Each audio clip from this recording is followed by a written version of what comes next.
All right, good morning, everybody. Welcome into the Rise of Grind Morning Show. We've got a loaded, packed roster. David Montgomery sits down with several interviews during Super Bowl week. He's going to bless us with some videos this morning. Is he staying in Detroit, and is Drew Petzing going to keep him around?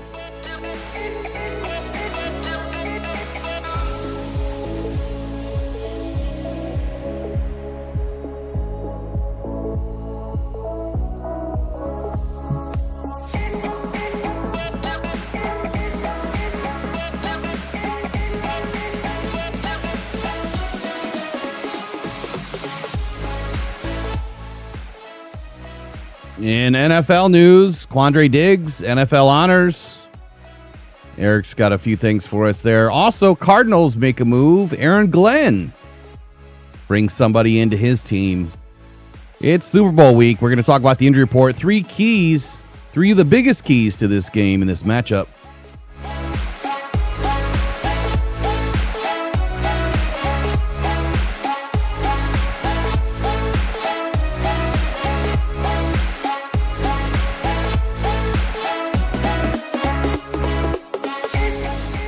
I drank beers with Mike Vrabel before the Super Bowl. What did I learn?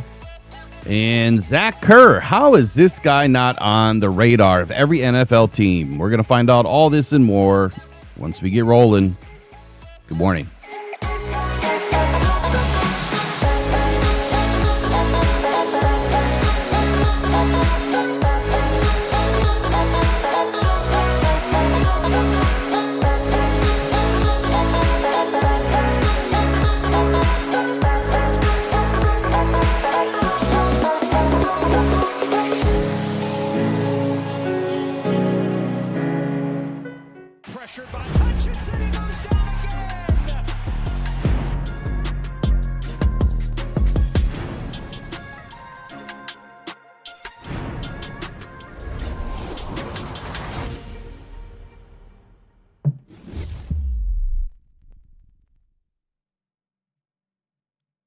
All right. Hey, good morning. Welcome into the Rise of Grind Morning Show. We have about 20 people in. We should have 20 likes. Let's get that thumb popping. And make sure you guys send this out to your Lions friends and all of the rest of your NFL family. Get them into the morning show where we talk everything Detroit Lions and NFL news each and every weekday. Usually at 8 a.m. I know we've been lazy. It's the off season. But we're gonna start getting back on time. Maybe a little bit early here as we get rolling through free agency and the draft. I know I've been saying I got stuff popping out here pretty soon, but it has been a ton of research and a lot of tape, a lot of film, waiting on cut-ups, and I finally have a few players that I'm going to release, I think, today. Just depends on how the day goes. But I do want to talk about Emmanuel McNeil-Warren. I touched on it yesterday. I think it is a fantastic move. I got a wild trade idea for the Lions. I feel it between 50 and 118, the Lions are in a very bad situation when it comes to this draft. And it's not because Brad Holmes traded third-round picks to bring in Isaac Tesla. It's just we need to add another pick. Somehow the Lions need to add another pick, whether it's the third round, the second round, trading back off of 17, something. They need to do something to get into those mid-50s or even back up into the high 30s, like 38, 39, or even higher, maybe even to the back end of the first round. But let's bring Eric in. Let's get right into this. David Montgomery has been making the rounds around Super Bowl Radio Row, which we could have been there. And Paul Farrington's out there actually right now. Maybe this next season we'll be there as the Lions are in the Super Bowl. I think that would be fantastic. But before I get running too far, how the hell are you this morning, man? Really good. Only an inch of snow up there this morning. So that's not temperatures bad. Are supposed to be in the 20s today, amazingly, instead of -9 like yesterday. Oh. So to start our day out today, I got a little bit of trivia for you this morning. So the Super Bowl just came out, and they said that this year a Super Bowl ad for a 30-second ad is going to be $8 million. Last year, a Super Bowl ad That's was it? $7 million, and the year before it was $7 million. I only bought 2 this year for Rockhound Detroit Lions, so we should be all right. So that got me to thinking, I wonder how much it was for the very first Super Bowl. $5. So I want everybody to put your guesses in the chat. How much was it for the very first Super Bowl to have a commercial on the very first Super Bowl? How much do you guys think it was? What year was that? And that was 1967. Don't look it up. Just guess. How much do you think? How much do you think the first Super Bowl? I can give you 4 choices if you want. No, just let it be wide open. Okay. The first, well, I mean, it's your thing. You do whatever you want. But the first Super Bowl ads cost it was 1939? 1967. 67. I was way off. How much do you think the first Super Bowl ads cost in 1967? I'll just make this a. Oh man, we got question. some wild ones. Rob B says 50,000. Mr. Thomas says 3,600. I'm still sticking with what I said, man. I haven't looked. I didn't know you were doing this today. I'm saying $5. All right. $5 for 30 seconds. All right. We'll let that flow for a little bit. We'll come back to it. Yeah. $500. Man, that's cheap. But in 1967, things were a lot different. Yeah. A lot different. I mean, man. back then you were buying houses for, $20,000 at 8% interest. And that was a great interest rate back then, and all those boomers are millionaires now because those houses are worth, exponentially more dollars. Yep. I want to start with David Montgomery today. Sure. He's made the rounds, and I said this to Eric before we started this morning. He just looks like he has that resting F face, if you know what I mean. Like he just looks like he's pissed off. Have you ever watched an interview with David Montgomery before? No, I plenty, but usually he's smiling. Usually he's happy. Usually he's joking around, or he's ultra serious. And in these ones, he just looks like he's just like, I don't want to be here, or he's just pissed that he's even there. And I understand why, and we're going to learn why in this first video, why he may feel a certain way. And I think it has a lot to do with the fact that he's at the Super Bowl and he's not in it. That's what I took away from it. And I think he said as much during this interview. So NFL on NBC.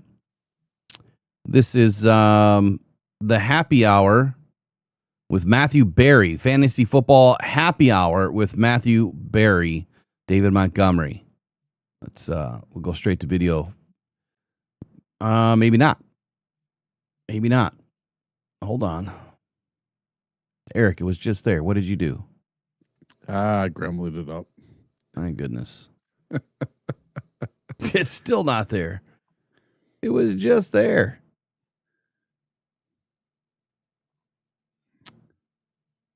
That is fantastic. Absolutely fantastic. All right, here we go. Actually, let me change the make sure it's on 1080. Yeah, we got to make sure you guys have volume. At some point, we're gonna get the pedals moving. I promise.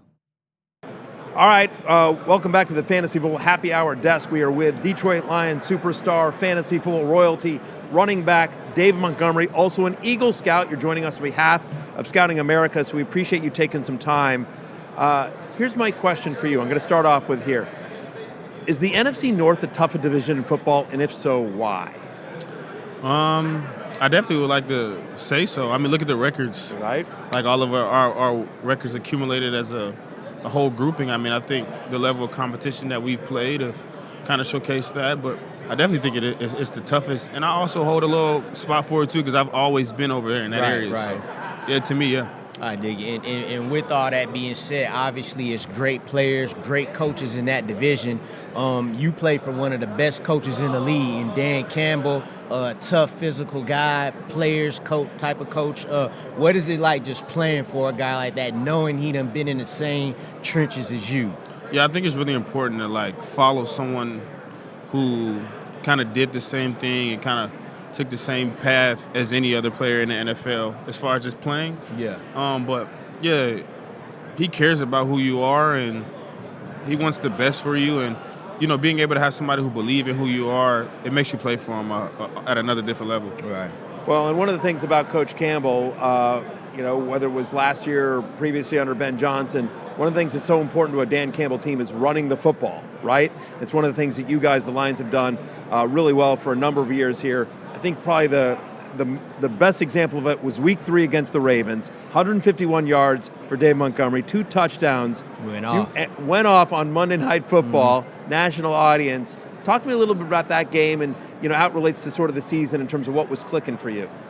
Yeah, that just happened to be one of those games where I was in my groove and I was able to get in my groove and and I feel like we as a team we benefited from it, but my line was blocking their ass off, like they always do. So it was just a good game. It was fun. I dig it. And I would say you guys are an offense that goes, you run first to set up the pass, you set up that play action pass. So going from the run to the passing, even your running mate, Jahmyr Gibbs, he gets used in the passing game a lot. You got Jamison Williams, 2 of the speedsters on the team, right? Out of those 2 dudes, who winning that race? I got to pause it here for a moment because we have had this debate. How many times, Eric? How many times we had this debate about J-Mo versus Gibbs and who's going to win the race? And what have I always said? It depends on the distance. I've always said J-Mo, long speed, he's got it. 1,000% he'll get it long speed. Quick speed, 0 to 40, I think Gibbs is going to get it just about every time. And what David's about to say next mirrors that. How many times we had this debate, you think, here? Quite a few. A lot, right? And I think a lot of fans want to know. They're intrigued. Like, is Gibbs faster than J-Mo? Is J-Mo faster than Gibbs? Well, David's going to give us, I think, the PC answer, but who's going to give us the answer? It depends on the distance of the race. Like, let's say 40-yard dashes. That's what y'all do at the combine coming in. Like something from 40 yards to 60, because that's what like the usual sprinters do. I think they both have their days to win. I think they both can beat each other. Like even, like Yeah, five out of 10 for each guy. Yeah, for sure. Yeah, okay. Yeah. Very politically correct answer. Well done. I mean, So I think the reason, and I know why, the reason, that David says it depends on the distance is because J-Mo has those longer gazelle-type legs, right, that can take a little bit more to get going. He's longer from the foot to the top of the hip versus Jahmyr, who's a little bit shorter in the legs, a little bit longer in the torso. And I know none of you really care about any of that, but it does matter when you are scouting players. It's something that I learned very early into this process over the last couple of years, learning how to scout, is body type. It matters. It really does. It matters what your length is. More specifically, you guys know I key in on arms, but legs is a big part of it. If you have a real high backside and you're really tall, in the hips, that doesn't bode well usually for big benders and guys off the edge that they don't have that elite bend. The shorter they are, the better that they can bend in the legs. It doesn't mean you want a short guy, but or a short player.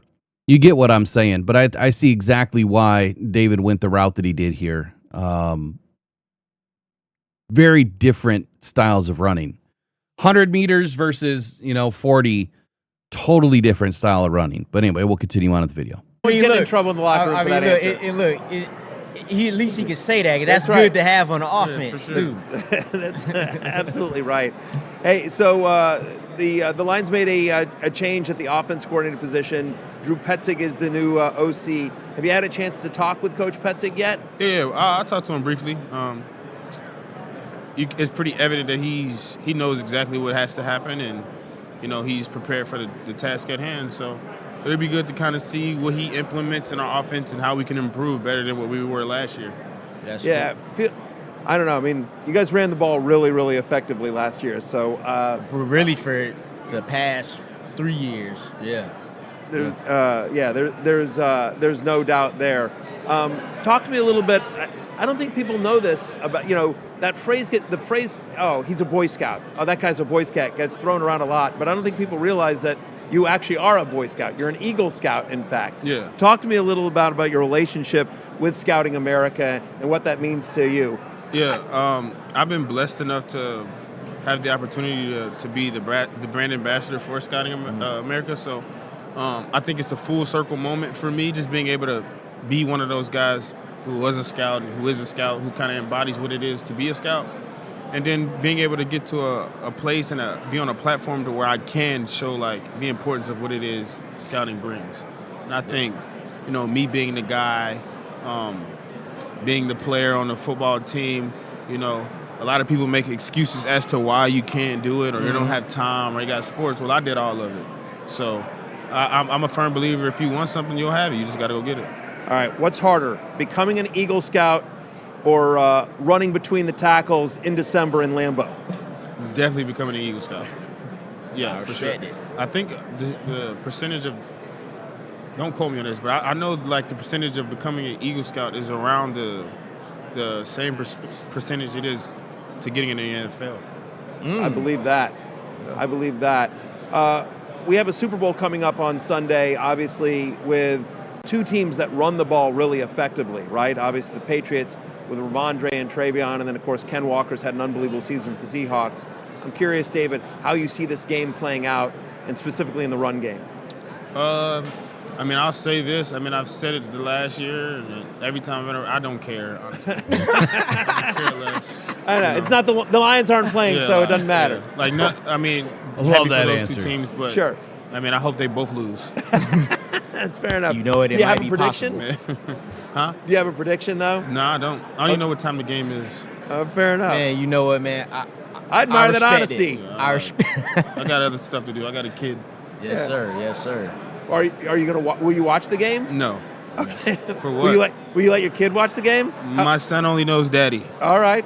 Fair enough. How old is he? He just turned 3 January 13th. Okay. All right. So that's Shout good. out to your son, man. Yeah, that's absolutely, my dog. absolutely. All right, so we the show is called Fantasy Football Happy Hour. When we're not on Radio Row, David, we our set's a bar. We do the show in a bar, and so on the show we do a number of different bar-related games, if you will, including beer pong.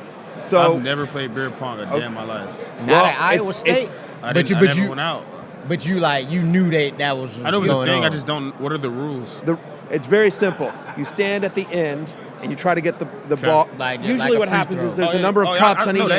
Concept, but is it like point system or? No, it's just the idea of it the real is that game. you throw ping pong balls into cups. There's usually like 9 on each side. Yeah, like triangle, right? And, Yeah, in like a triangle. pool, yeah. Right, and when a ball gets in the cup, you take one away, and you have to drink. And that's the a other point. team has That's to a drink. point. Yeah. Yeah. And so it's a drinking game in Okay. essence, basically. And college kids play it and everything like that. But this is water pong. No one be worried. But we've asked everyone. One of the rules of the game is you can do something called a celebrity pong shot, where you bring somebody sort of out of the crowd that's watching to do one shot. So we've been asking all of our guests to do a celebrity pong shot for us. Like no one pick has hit it somebody, yet. or I'm the celebrity. That's Yes, you. sir, you Oh, are. darn. So we would love Let- for you where to am I take a standing shot. at? You're gonna the stand at the end of the table. Let's- Try to do it. No one has hit this yet, so no pressure. Let's if- see the if you free throw can't do it. skills right here. David go. Montgomery. Oh, that's the closest anyone's come so far. See, I didn't play it on. No, it's you're a better person for it. Exactly. Although I will say this, I have a kid that goes to Alabama. He's a junior at Alabama, and a group of us played beer pong over the summer, and I beat my kid. I said, "I want my money back. What are you learning at Alabama?" It was outrageous. Very upset. Very upset. Dave Montgomery, Detroit Lions superstar, fantasy football royalty. A pleasure to have you. Thank you so much to Scouting America for allowing us to spend some time with you. Enjoy the time with your kid, and best of luck to you next season, man. We'll be rooting for you. Thank you so much. Appreciate you, man. Thank you. All right, so much to kind of pull out of this, Eric. Where do you want to start with it, man? What got you smiling? I seen you smile a little bit back there. Oh yeah, that's funny. how he didn't even know what beer pong was. He'd heard of it, but didn't know. Well, that's the first question. Do you think he's full of crap? That he really Oh yeah, did you see the way he picked up that ball and the way he threw it? He had the technique all down and everything. Well, I don't know how many other ways you can throw a ping pong, but they do have ping pong tables in the locker room. They do, and they play ping pong all the time. And matter of fact, I think he's one of the avid ping pong players in the group there. But yeah, I think he's full of crap. I think he knows what pong is, man, or what beer pong is. Look, the favorite part of this for me was when he says, "I hope they both lose." Mm-hmm. That's just great. I mean, that's gold. That's a gold statement. He's that's why I said, man, he looks pissed to me. He looks pissed, and rightfully so. He believes that he should be there. What else? Did you pull out of this video? That he went with the PC answer. I wish he'd have just said JMO's got him or Gibbs has got him. One of the two. Just pick one. I don't think he'll ever be able to go back into the locker room if he did that. I think that's the problem. Yeah, but then that'd force him to really have a race. So, and I know they've raced a couple of times, but the one thing that I pulled out of this, which maybe nothing, but it would be something for the people that firmly believe that he's not going anywhere here this offseason. When he said, I had a chance to talk with Drew Petzing briefly, and it's clear he understands what he needs to do to make our offense better this year and what he can do to make it better than it was last year. That word our, I mean, he's still under contract. He's still part of the team, right? It's still his team until it's not. That to me, my ears perked up a little bit, and I'm thinking, okay, I'll take the subliminal message maybe at face value that he's not going to say the offense, if he's already 1 foot out the door. But maybe that gives us a little glimmer of hope that David Montgomery is going to rejoin the Lions here. I mean, he's not really going anywhere just yet, but you know what I'm saying, that he's not going to get traded, or he's not going to seek a trade to go somewhere else here this offseason. Yeah, I firmly believe from the very beginning of all this rumor mill stuff that David Montgomery's not going anywhere, and I still think he's going to be right here. And I think he just told you as much. Yeah. All right. What are we grabbing here in the chat? Is there anything going on in the chat? Mr. Thomas thinks that David Montgomery is going to go to the Eagles. Ooh, really? Really think we're going to pull off a trade with the Eagles? I know you guys don't like my trades and my trade options, but when I talk about a certain player today, I have a trade going not to the Eagles. I was going to tell you who, but I'm not going to tell you who until we get into that segment. I do have a unique trade option, and I have a wild trade option for the Lions, and it involves this year's draft and David Montgomery. And please do me a favor.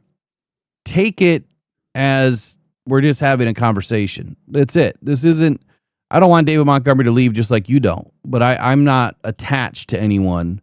I can't be attached to anyone. Otherwise, I'd be biased. I leave that stuff up. That's for Eric, right? Eric's the one that's the more of the biased fan, if you will. I have to try to stay as in the middle as I can.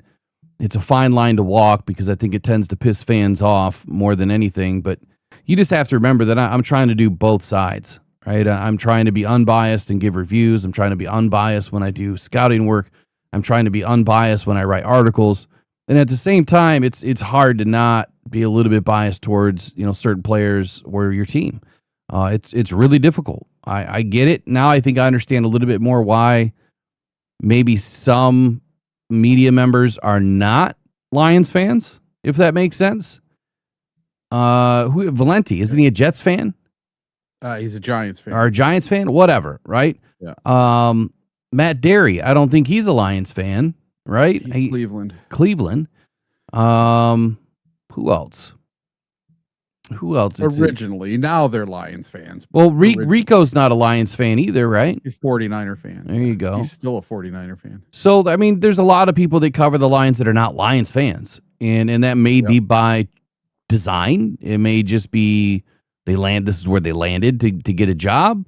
But I think that you can you can probably skew things a little bit by not being a Lions fan, and of course you can skew things a little bit more by being a Lions fan if you're doing media. And then there's people that I don't get. There's creators out there or media members out there that are Lions fans, so they say, and all they are is full of toxic rage and rage bait, and I don't understand that either. So I guess there's two sides to every coin, right? Will. Yeah. So Jay Cruzen just brought something up in the chat, and that's the name DeAndre Swift. So we've been through this once before with DeAndre Swift, and we shipped him off to the Eagles, correct? Yeah. Yeah. Do you remember what we got for DeAndre Swift? Because it wasn't like... Yeah, I went through that a couple of weeks ago. I think it was a 3rd round pick. It might have been. Let me see here. Everybody, when that first happened, everybody freaked out. Mm-hmm. Everybody thought it was the end of the world. Oh, it was a 4th round pick. Okay. So at the time, I didn't like the move, but he was injured so often. He never made it through a full season. And then he went to Philly and played great for a season and then not so great for a season. Then he went to the Chicago Bears, where he seemed to do okay for them. But it just seemed like he didn't have the heart of a lion, Swift. There was something up, just didn't. He didn't commit himself because he didn't want to get injured. And I think if you go back to 21 or 22 is the year we did Hard Knocks, right? If you go back to 22 and you listen to, he's just being reamed out about not finishing forward, not fighting for that extra yard. And I think a lot of that was because he was already checked out and he was trying to save himself. He was already injured plenty. And maybe that was part of it too, that he was injured plenty, doesn't want to continue to get injured, didn't want to ruin the ability to make money later. And didn't he come in injured when he was a rookie? No idea. I can't remember that far back, but I thought you were going to go somewhere else with this, but I think I'll take it to this other side. A lot of people didn't like the trade, right? A lot of people didn't like Jamal Williams leaving. David Montgomery comes in place. That was the best thing that happened to us, right? Yeah, Brad's gotten it right every time he's done it. So the point that I'm trying to make here is it may not feel great now. It may not make you happy now, but had Brad not gotten rid of, he wasn't trying to get rid of Jamal Williams. It just went that direction. And had he not brought in David Montgomery, where would our running game have been? Yeah. And so just because players get, moved to different teams and trades happen and, things go down in the NFL, doesn't mean that it's not going to work out later. And right now it's just that emotional attachment that everyone's just like, oh no, not David Montgomery. He's such a good dude and yada, yada, yada. But there's a plan in place. So if it does happen, I would look at this from the perspective or the lens that, to your point, Brad Holmes has pretty much gotten it right every time. And didn't Jamal Williams, didn't he break the touchdown record? Yeah, 20. I think he had 20 that year. Yeah. And then he's gone the next year. And he hasn't done anything since. Come on. He went to the Saints, man. That's just a terrible team. They didn't have the type of offensive line that we do. They don't have the type of offensive weapons we do. And they definitely didn't have the quarterback that we did or do. So a lot of that gets thrown by the wayside. All you hear is, negativity, about Jared Goff and others when they don't realize that we got it easy here in Detroit as long as everything's working. Okay, so that was video 1. Let's get into video 2 of David Montgomery. He joined, who else did he join here? This was Super Bowl Live to talk about sharing the backfield with Jahmyr Gibbs. And I think it's presented by FanDuel here. I'm not real sure who it was with. It might be NFL again, which you guys got to let me know if you see anything pop up. You got to let me know. It shouldn't be an issue because when we do these things and we do critique and whatnot, it's, it should follow the copyright guidelines, but they don't always agree. Go figure. All right, here we go. These old bones can't play anymore, all right? This old beat-up body. But it just makes you can put yourself there and you just wish you could play with that guy. Like, it makes me want to, I wish I could have played with him. He's that type of runner, and he's that type of teammate, and it's inspiring. It's inspiring, and I love it, man. I love the demeanor, I love the attitude, and he won't go down, and he's resilient and he's tough. Incredible compliment right there from Lions head coach directed toward his running back, David Montgomery, who joins us now live from New Orleans. Rhett Lewis, Maurice Jones-Drew, Michael Robinson with you here. David, appreciate you giving us a few minutes. Let me just ask you, hearing your head coach talk about how much he appreciates all that you bring to the table, man, what does that mean to you in playing for Detroit? Yeah, I mean, I think it's a great compliment coming from somebody like Dan, just how he played the game and how he sees the game, just being able to, be somebody he sees that way, I think is super dope, and I'm happy to be that guy. David, you get there in free agency, you really transcend this offense, to be honest with you. What was that like getting there and really building that offense up to be what it's become to this point? Yeah, I think it's super cool, like, to be a part of, just knowing that, like, I helped. Yeah, but I'm just excited to be able to still be in a position to where I know I can help, so I can be, like, who I need to be for this team. Hold on, what did you just say? I gotta rewind that. I'm a big fan of yours, bro. Physical. I think it. What was that like getting there and really building that offense up to be what it's become to this point? Yeah, I think it's super cool, like, to be a part of, just knowing that, like, I helped. Yeah, but I'm just excited to be able to still be in a position to where I know I can help, so I can be, like, who I need to be for this team. Okay, I got to pause here. Hey, David. Eric, I don't know how you feel about that statement, but what I'm gathering here, and I guess what I noticed in the previous video and the other videos that I watched, David's made like multiple, a bunch of interviews here during Super Bowl week. So what I'm hearing here is like he's trying to validate what he is. He's trying to. I don't want to use the word gloat or brag. I think those are wrong words. But I think he's trying to over-validate that he's still valid. When he just said, it's great. I think it was super dope. I was a part of that. I helped build that. We all know that. And I think that is an outward expression by David to say, look, I think people feel like I haven't done anything here. Maybe he doesn't feel appreciated. And when I hear things like that from players or anybody, that tells me, at least in my mind, the way that I think, that maybe he feels like he's not appreciated. And that's definitely not the sentiment that from fans. And I can't imagine that would be the sentiment from Dan or Brad or anybody else either. I think he's very well respected and thanked for everything that he has done and helped contribute to and build in Detroit. Are you feeling the same way that maybe he's feeling disrespected a little bit? I take it a different way. I take it as he's saying, hey, I'm still an important piece of this machine. And if we're going to rebuild it, I'm glad I'm here.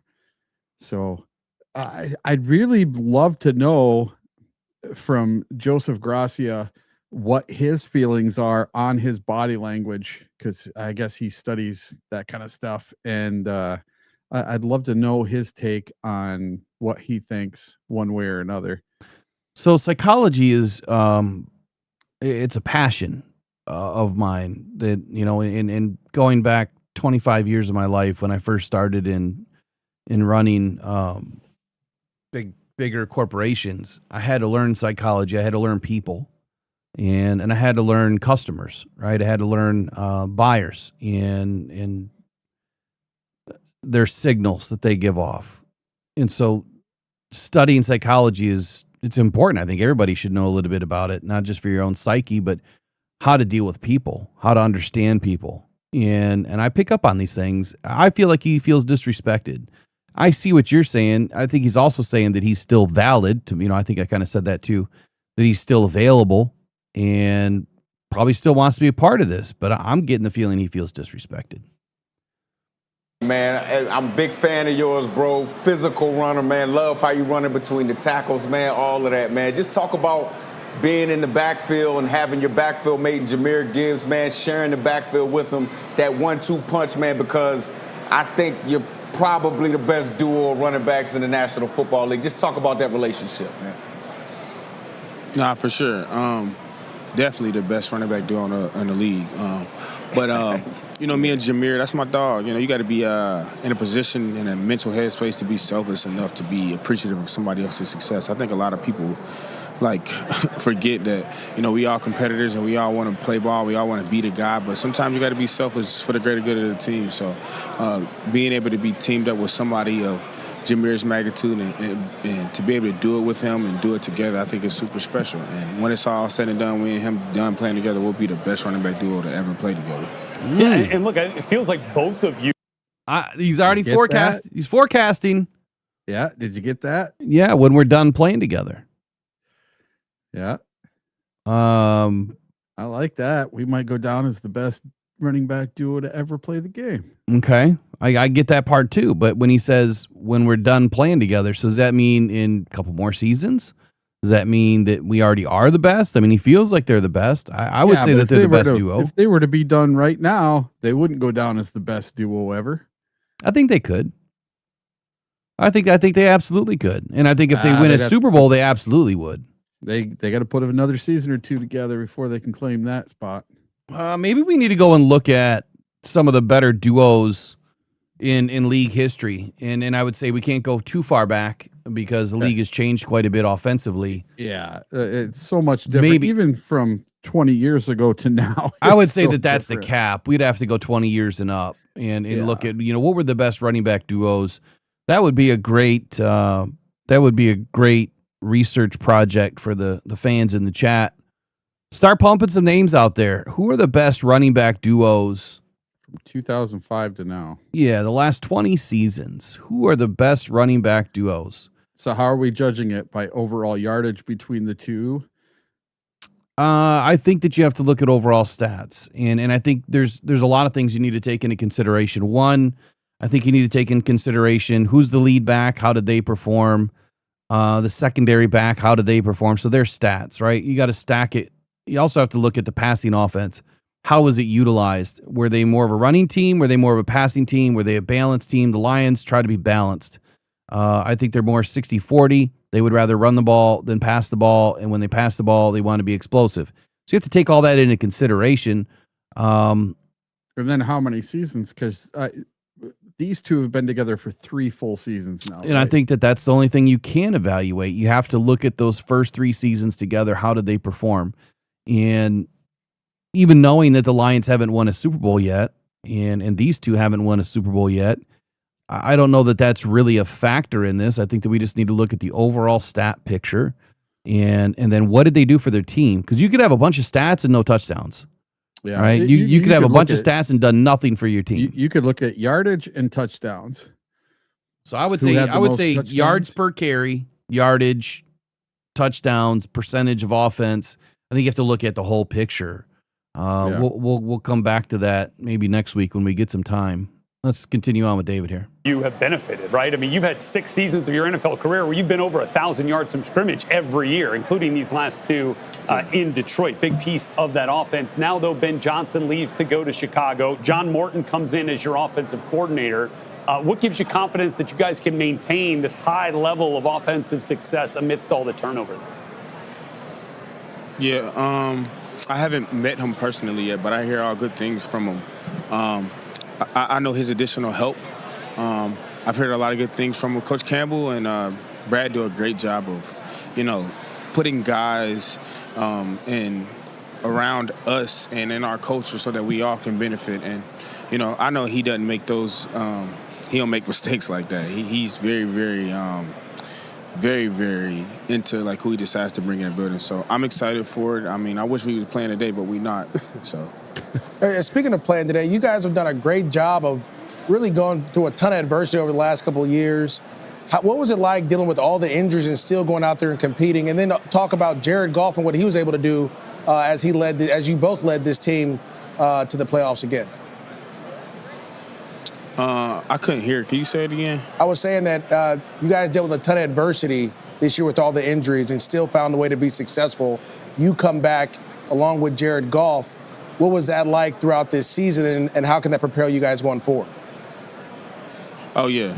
I don't know. I think for me personally, I can speak for myself. You know, I mean, me playing running back, kind of knowing like what comes with the game and how tenacious it can be. But you know, you just find new ways to be available for the team, and you know, so that you can be available for this organization. But I think me coming back just kind of showed like the amount of grit and like what I had in order to try to, you know, help as much as I can when I did come back. You know, I wish I didn't get hurt, but I did. So now you just go back to the drawing board and you just try to figure out other ways to improve. And it's the same with our team, just trying to go back to the drawing board and figure out what we can do to actually finish this thing out so that I'm not here talking to you and we at the big ball. Hey, you know, you're There you go. Go ahead, Imran. I'm sorry, bud. All good, man. To kind of stay in that vein right there, man. Your fan base seems to be revitalized. We did a game there last year, man. It's electric inside that stadium. You mentioned you'd rather be playing in this game as opposed to be sitting right here doing media with us. How close is this Detroit Lions team to playing in this game? Yeah, I think close as close gets, but close don't get you nothing but close. So I think ultimately for us, we know how good we are and what we're capable of being. So I think we got to figure out a way to get over the hump, and we will. I'm not worried about it. So it's going to be super exciting. It's going to be worth it when we do it. Hey, David, you know, we talked about your many talents, right, and how, you know, your skill set suits this Detroit Lions team and this offense. And it sounds like that was something that you've kind of had in your background from an early age as an Eagle Scout with Scouting America. You continue that partnership For now, sure. joining us as a part of Scouting America. What did that relationship mean to you, and how'd that kind of help you become, you know, the guy you are today? Yeah, you know, it sounds cliche, but I like to say that scouting changed my life. You know, as a young kid, I was forced to do it. My mom told me like you had to do it, but this is before I had any like information about what it was, what it could bring, and what it could help me become. But like, I can honestly say like scouting, if it wasn't for scouting, I wouldn't be able to be sitting here and being the man that I am today. So I'm appreciative of it. You know, everybody got these kind of like misperceptions that, you know, scouting is just building fires and marshmallows and s'mores, like, but it's really not though. Like, I've learned so much as a man. I didn't know who my father was, but my father, you know, I met men in scouting that's been like father figures in my life that has taught me how to be a man, and without them I wouldn't be able to do it. So, you know, I've learned so much more, and if I could answer all the questions I would, but if you don't know and you need to ask questions, you can go to beascout.org and you can find all the information that you need about our organization and how much it can be beneficial to you and everybody else around you. Powerful testimonial. Love it. Plus, s'mores are kind of a bonus, too. Yeah. So we who doesn't appreciate want to roast David. marshmallows? Thanks, brother. Thanks for being with us, man. Always For talk sure. about food. Dude is so genuine, man. That's the one thing I think that has fans so I don't know. I guess kind of upset that if there is a David Montgomery trade, that I think it's going to hurt people a little bit emotionally because of how connected this guy really is to not only his feelings, his emotions, his his teammates, but he's connected into the community and he gets it at a level. I don't think people understand the gravity of becoming an Eagle Scout. And like he says, I mean, it is so much time that you have to put in, and there's so many things that you have to do, and being able to survive in the wilderness, right, by yourself for, I think it's a week that you're out there. You just dropped off, and you've got to survive, and you've got to do all these things before before they come back and pick you up. Like, I think that's one of the final tests, and I never got that far. But the thing is becoming a man is different. How it shaped him and where he was coming from. And he said this before, that he could have gone to a totally different, tragic way in his life. And without scouting, without having a father, as this cliche as that has, it's real. You know, it's real that he didn't have the support, but he was able to get it through scouting. And again, when you look at the guys that matter the most to this team, to this organization, the Detroit Lions, David Montgomery is one of those guys. And it's more than just football. It's his character. It's who he is as a man, as a human, as a teammate. He's dependable, and that's what I think hurts the most. So, David, if you do ever listen to this, just know that I want you back this year, but I also have to look at things objectively and without emotion too. So it's no hard feelings, man. It's nothing personal, but I've got some trades to talk about here in a little bit. So I still love you, man. I want you back. I want you to finish this thing in Detroit, because he is right, Eric. We've been through so much as fans. And look, I've been writing about all this toxicity, and I keep adding more and trying to fix this first volume because I want it to be right. So when we do get it, when we finally get to have that Lombardi march through the streets of downtown Detroit, it is going to matter that much more. It is going, in his words, be worth it. I just don't know if anything is worth toxicity. I hope it kills the toxicity, is what I hope it does. Hey, there's a lot of fans that if we win a Super Bowl, it's not enough. Of course. Of course. It's not even close to enough. They want a dynasty. They want 10 in a row. The fans that constantly move the goalposts, they drive me nuts. You know, I don't want to be a Chiefs fan. I don't want to be a Patriots fan. If I wanted to be a fan of the team that's in the effing Super Bowl every damn year, I'd go be an Eagles fan, or I'd go be a Chiefs fan, or I'd go be a Patriots fan. If I wanted all those rings, a guaranteed winner. I want the underdog, my Detroit Lions, the downtrodden, never made it there before. I just want one in my lifetime. You know, my buddy Bob, he bought us all t-shirts that they all say just one before I die, with a picture of a Lombardi on the front. Yeah. Just one. I just want one taste of all Victory. of it. Just one. Well, I think the one's coming, man. I firmly believe it's coming, and I think that David's right. That I loved his take there too. That, you know, how does it matter how close you are? Because close only gets you as close as you're ever going to get, but it's never enough, right? You're close not as close as close. You're not there. He's pissed that, like I said, I feel he's pissed for multiple reasons. He's sitting there doing media. He's loving what he's doing as a brand ambassador. I get that. He's pissed because he's not in this game. I think he's more pissed that they didn't make the playoffs than he is in his situation. Well, be honest, though. Yeah, had he made the playoffs, had this team made the playoffs, do you think that we would have even had enough then to go all the way? I don't think so. Not this year. No, I don't think it would have worked out. No, I honestly, I can say the Seahawks are a much superior team this year. The Seahawks, in my opinion, have been for the last 4 or 5 weeks, and then of the season, and then into the playoffs. You know, they beat the Rams at the end of the year to get the number 1 seed, to win their division. So Sam Darnold did what he couldn't do with the Vikings. The Vikings, they couldn't beat us for that number 1 seed. They couldn't beat us to make it to the Super Bowl. And he did it with the Seahawks. And I think the Seahawks are the team to beat. And I think the Seahawks are going to win it all. I've been saying that for weeks. They're the best team in football. I can say that from looking at it from not a Seahawk fan. I am not a fan of the Seahawks. I'm not. I don't think there's any doubt to that. I mean, I think they are the far superior team. However, I think that there's some distinct differences between these teams, and there's one thing about Sam Darnold that it seems to remain, and that is he going to see ghosts? So far this year, he hasn't. And I mean, he's had a couple of bad games. Both of these teams, if you remember what I said in the very beginning of the season, I said 14-3 was going to be the number to win it all. 14-3 was what the Lions needed to be to go to the Super Bowl. They needed to be 14-3 to win the division and get the 1 seed and go to the Super Bowl. What are both of these teams right now?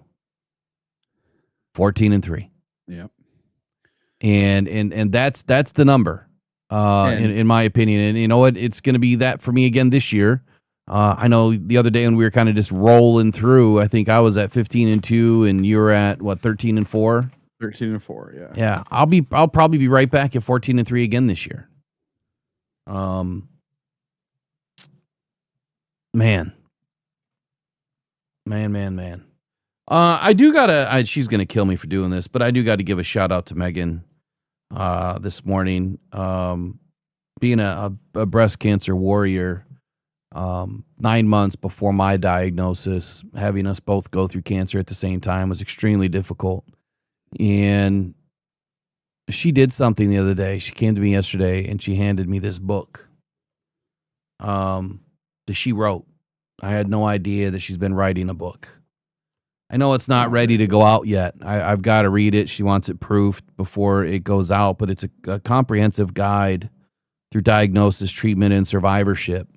And she has such a wealth of knowledge as a nurse, but also as a cancer survivor and someone that is as a warrior every single day battling through it. Because it never goes away. It doesn't. Cancer never goes away. Even though it may be removed from your body at that moment, it's never removed from your physical being, your memories, your mind. I mean, everything about you. You live cancer every day. And so I've got to give her big shout out today that she did this, and she wants to continue, to try to help people and put others first. And this book will help do that.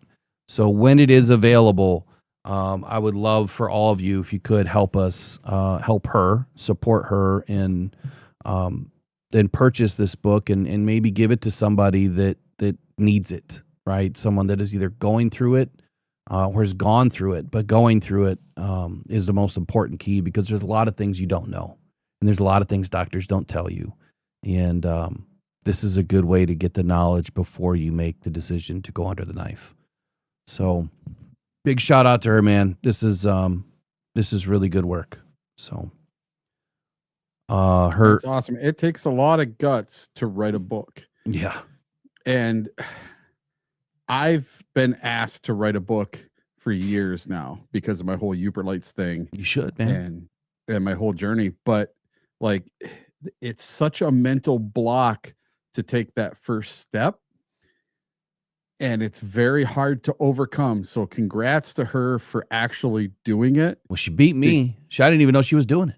Yeah, because I've thought about like just dictating because I have all these stories that I want to put together from my grandfather, my dad, adventures I've been on and everything I've done. And I've always said, I can't write a book until my story's done, and my story's not done until I write a book.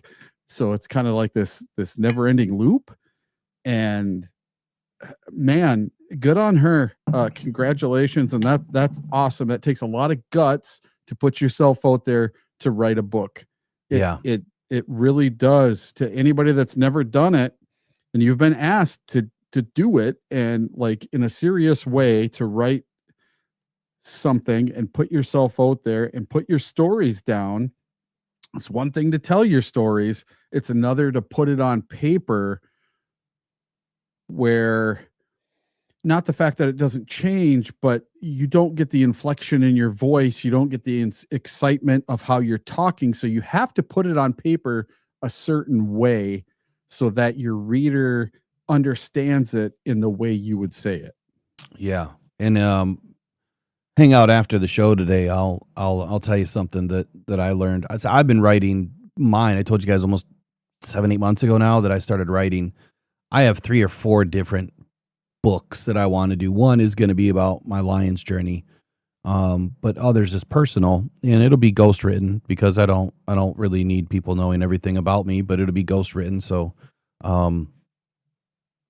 it's tough. Like you said, taking that first step, it's writing the first word. Where do you start? Because there's so much going on up here. You don't even know. Writers, man, like writing articles, that's one thing, but an entire book and trying to keep it all in sync is, it's a massive undertaking. I see your message in there. Who was that? Rather be fishing. Honestly, I don't know. If you want to email me, mailbag@rockdown.com, we could probably talk about it. I have no idea what the full plan is. But yeah, that would be awesome. Email me and then I'll either get you connected or something. All right, let's take a brief break. When we come right back, on the list today, I do want to talk about one player for sure. I do want to get into some keys for this Super Bowl matchup.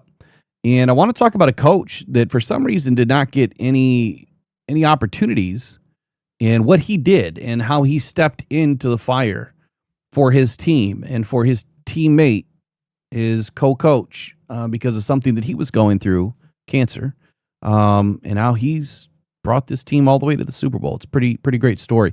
And then Mike Tirico, the biggest Super Bowl, or the greatest heist is how they labeled it. Mike Tirico's Super Bowl sized decision that transformed sports TV. And so a couple of good things we'll talk about. I know Eric's got a few more things too. And we'll do that when we get back. Eric's going to tell us what's going on tonight on television here in about 30 seconds. Be right back.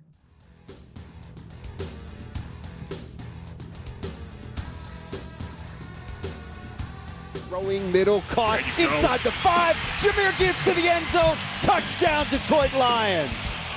14 yards on the strike. Goff to Gibbs. You can't cover that man one-on-one. You just can't do it. Nice job. Jared takes the snap, back looking, throwing middle, got Amon-Ra inside the 2, to the 1, to the end zone. Touchdown, Detroit Lions. Amon-Ra, St. Brown. Amon-Ra, St. Brown. Oh, I can't wait to get back to those. Nice job. Dan Miller calls.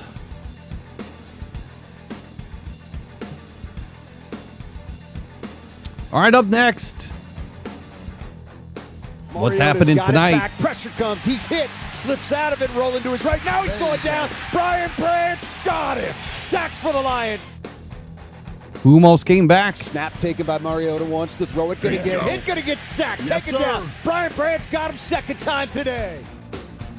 Nice job. All right, here we go. 3, 2, 1. Pressured by Hutchinson. He goes down again.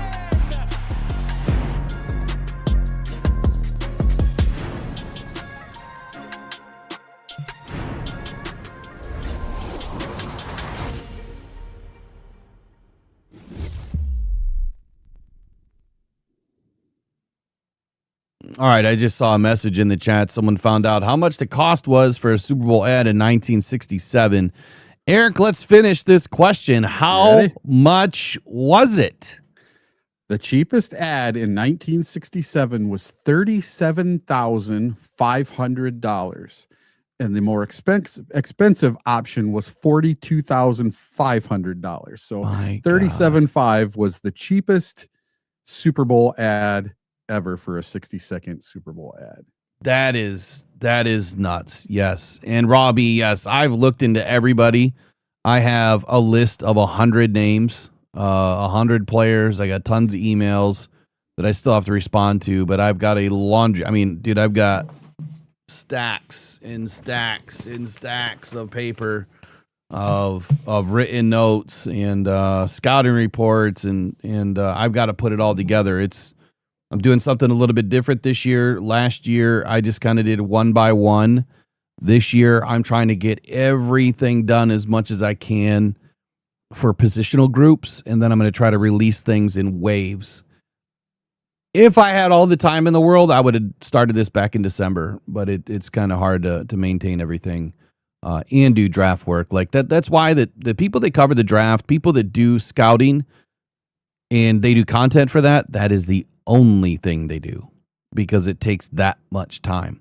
So to be able to split my time up and my resources up into all of those vehicles and do this and everything else, it's a lot. So it's coming. I promise you, it's coming. It's just going to take time, and we've got plenty of time before the draft, man. We still have at least 2.5 months, so we got plenty of time. All right, what's happening tonight, man? What's going on? All right, well, the NFL honors are tonight, and there's a couple of Detroit Lions up for a couple of awards. The 15th annual NFL honors will be hosted by John Hamm tonight at 9 p.m. I love John from the Hamm. Palace of Fine Arts in San Francisco to honor the stars of the 2025 season. The league's primetime award special is tonight at 9 o'clock, and it's going to be on NBC, NFL Network, and then you can stream it on Peacock and NFL Plus. And the NFL Honors Red Carpet Show will air prior to the awards starting at 8 o'clock. Now, Aiden Hutchinson is up for Defensive Player of the Year and Comeback Player of the Year. And then Penei Sewell is up for Protector of the Year. And I think that Penei Sewell's going to get Protector of the Year. I don't think Hutch is going to be able to touch Defensive Player of the Year or Comeback Player of the Year. I think that's going to end up being Garrett. So little different than your take from last week, yeah? Yeah, I think Garrett's going to get the Garrett's definitely going to get Defensive Player of the Year. Yeah, and then I think Comeback Player of the Year is going to end up being Christian McCaffrey. I would love it to be Hutch, but I think it's going to be Christian McCaffrey. Those are the two players that I thought would be doing it too. Even though I still wanted to see Hutch get it, and I think both of us said, all right, we'll roll with Hutch. We want to put those good vibes out. Yeah. There's no way. I don't know. I still think Hutch. I think he deserves it. I think he still has a big chance at beating out McCaffrey for comeback player. I really do. It'll be interesting to see the voting afterward to see how close he was or if he was second place. I'm just going to put my stake in the ground. Hutch is winning comeback player of the year tonight, but Garrett's going to win defensive player of the year. McCaffrey will be number 2 as far as comeback. Hutch is going to win it. He's going to win it. Yeah. And just like Hutch, Christian McCaffrey, he's up for multiple awards as well. Yeah.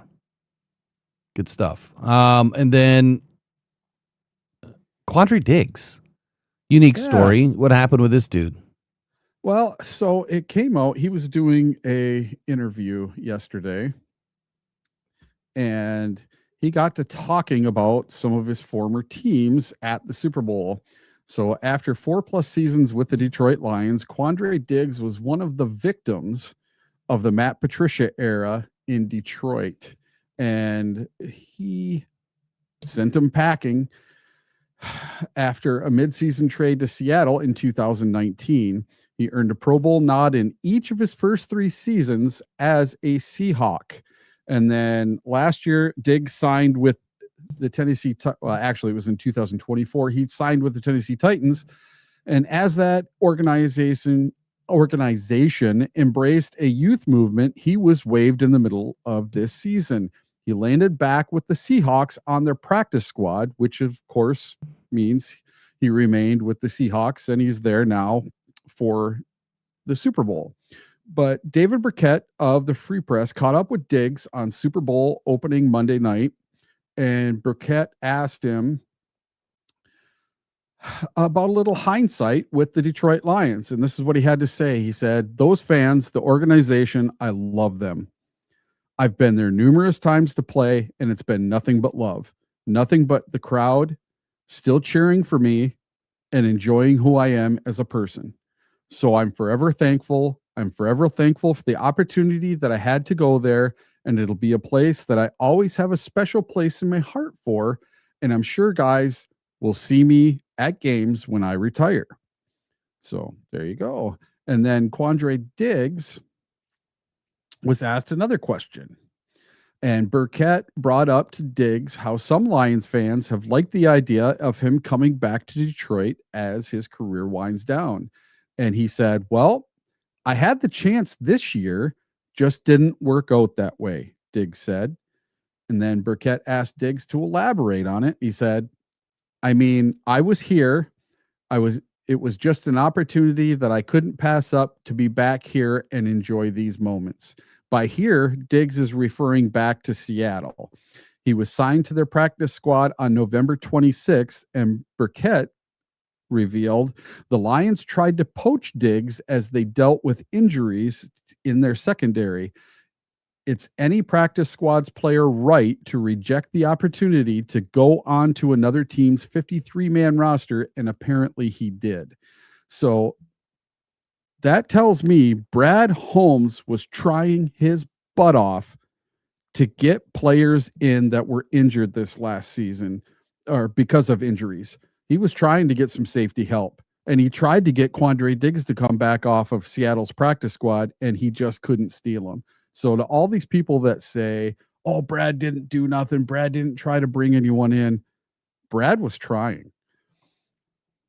So I just thought that was very interesting that Brad tried to bring him back to the Lions this year. And if he had been successful, Quandre Diggs would not be in the Super Bowl right now.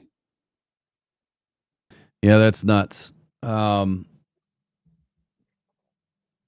I do want to talk about the Max Crosby thing. I just seen someone popped in. I've never seen that name, but I left it alone. No, I'm gonna talk about it because the rhetoric, the constant clickbait, the constant sowing dissent in the fan base, is relevant.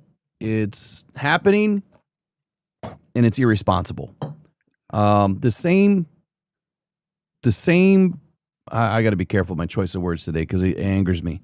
The same writer that is pumping this crap does it every year, and does it every year because, and you're going to find out in volume 1 of Brad Holmes, in Brad Holmes We Trust, exactly why they do this.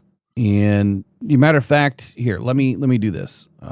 Eric, I know you want to say something, but give me just a couple of minutes here. Mm-hmm. So the reason why they pump this stuff every year, the reason why this stuff continues to pop up into your feed every single year is a tactic.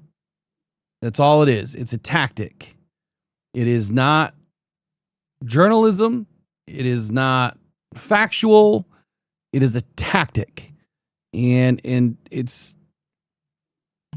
maddening, it's sickening, and it's just has to stop. Look, there's nothing wrong with saying, okay, Max Crosby wants to be traded. He's done, he doesn't want to go through another rebuild, and he doesn't want to be, a Raider anymore. There's nothing wrong with saying that. There's nothing wrong with saying, there's 20 teams, which there was 20 teams mentioned, by the way, 20 teams that he could potentially go to as fits. Not Detroit Lions are the only call. Not Detroit Lions are the number one choice. Those words have never been uttered by Max Crosby. What's happening is people are taking a situation and they're preying upon you as a fan. And it's a mutilation of digital siege is what I call it. They are preying on fans with gaslighting hot takes, and it's just predatory vitriol, man. I call it the con artist of the insider, right? The fake insider is really what it is. And when you bring these things to the forefront of Lions fans that have been consistently saying, we need another edge on the opposite of Aiden, right? That is nothing more than rage farming, because you know as well as I do that has been a consistent hot take for 3 seasons now. And that is the number one thing that fans are going to click on as soon as they see Max Crosby to Detroit. Max Crosby wants out. And then all the Lions fans like, oh, hooray, it's finally happening. No, it's not. Because why? Is Brad going to go trade 2 first-round picks and a third-round pick to bring in Max Crosby? Hell no. He's never done it. He's not going to do it now. And when Max Crosby was in the final year of his deal, then it would have made sense because you wouldn't have given up that kind of draft capital to bring him in for a 1-year rental. But now that this guy's got a massive contract, I think it's $34 million a year, and is going to require 2 first-round picks and a third-round pick, there ain't no way it's going to happen now. It's irresponsible. It's not factual. And these so-called experts are not trying to inform you. They're performing. That's all it is. It's an act. They're performing. It's literally Barnum and Bailey written on paper. It's I guess I probably already said too much, but it's just maddening to me that writers continue to do this. And again, there's nothing wrong with talking about it. Hey, Max wants out of the Raiders. What would it cost Brad Holmes to make a move like this? It is a much different conversation than saying Max is done and as a Raider and he's the number 1 choice for Detroit. Way different. Not right. It's happened with everybody. It's Max today. It's Myles Garrett tomorrow. It's, pick one, right? Trey Hendrickson on Saturday, and it'll be somebody else next week.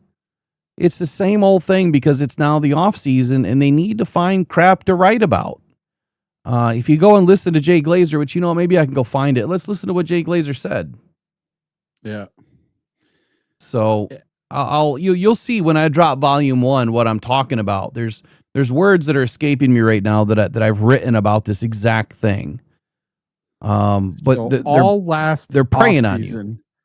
All last offseason, all we talked about was Max Crosby, Myles Garrett, Trey Hendrickson coming to Detroit.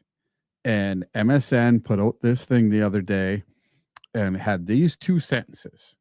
The Las Vegas Raiders and star defensive end Max Crosby could be parting ways this offseason. Could. According to multiple sources with knowledge of the situation, if the decision is made by the Raiders front office to trade the 28-year-old, the Detroit Lions are Max Crosby's clear first choice. Now hold on. But that pause there. Matter. Who said it was his first choice? Exactly. Multiple sources. Multiple sources. Okay, so did Max say it? The only thing I can see is what he talked about last year is how he said he loved the state of Michigan and of course he does. Played here and he invests heavily into Western Michigan too. Loves or Eastern Dan Michigan. Campbell and yada yada yada. But you know what? And so does just about every other player in the league. Yeah, but when you're a player being traded, a high profile player like that being traded, you most likely do not get to pick where you are going.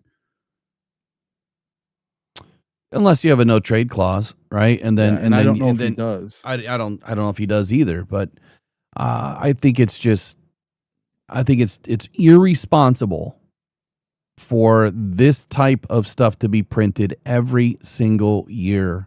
Yeah. From the perspective that it's being printed, as opposed to being a thought-provoking article saying, hey, here we are again. It's 2026. And guess what? Another premium edge rusher doesn't want to play for their team. Well, that's great. But unless that owner wants to trade that player doesn't have a choice. The only choice they have is to not show up and to hold out. That's it. Mm-hmm. And then they're going to get penalized, and then they're not going to get paid. And honestly, all it is, again, I think I've said it multiple times this morning, but all it really is an ecosystem that whether it's fan-driven media or whether it's national-driven media, they're just preying upon fans' anger and frustration and buzzwords. Is it smart? marketing? Yes, it is. It's how companies they want to know everything about you. That's why they're tracking your phone. That's why there's cookies. They want to know everything about you. They know when you poop. They know when you eat. They know what you're looking up online. They know everything about you. They know if you're looking things up and you're looking at edge rushers. They have all that data. And so they know exactly how to target you. And then all it's doing is sowing the fan base. Why? Because of this right here. Because I'm going to try to tell you the truth. And they're going to sow divide. That's but the goal. everybody's quiet and they forget about the NFL if there's none of this stuff going on. Yeah, right. And until I see a quote in parentheses from Max himself saying, I want to be a Detroit Lion, well, all of these unnamed sources, multiple sources can go take a hike because you don't even know who it is. It says multiple sources, but who are they? Name one of them. I mean, there's and I think that's exactly what was printed by Fox, if I'm not mistaken. MSN. Who? MSN. Well, everyone's printed it by now. Yeah. But what I saw from Fox, isn't that where Jay Glazer works? I think so, yeah. Yeah, and that's where this came from. So I go look at Fox. I don't look at anybody else that repurposed it. It says, could Max Crosby have played his last snap with the Las Vegas Raiders?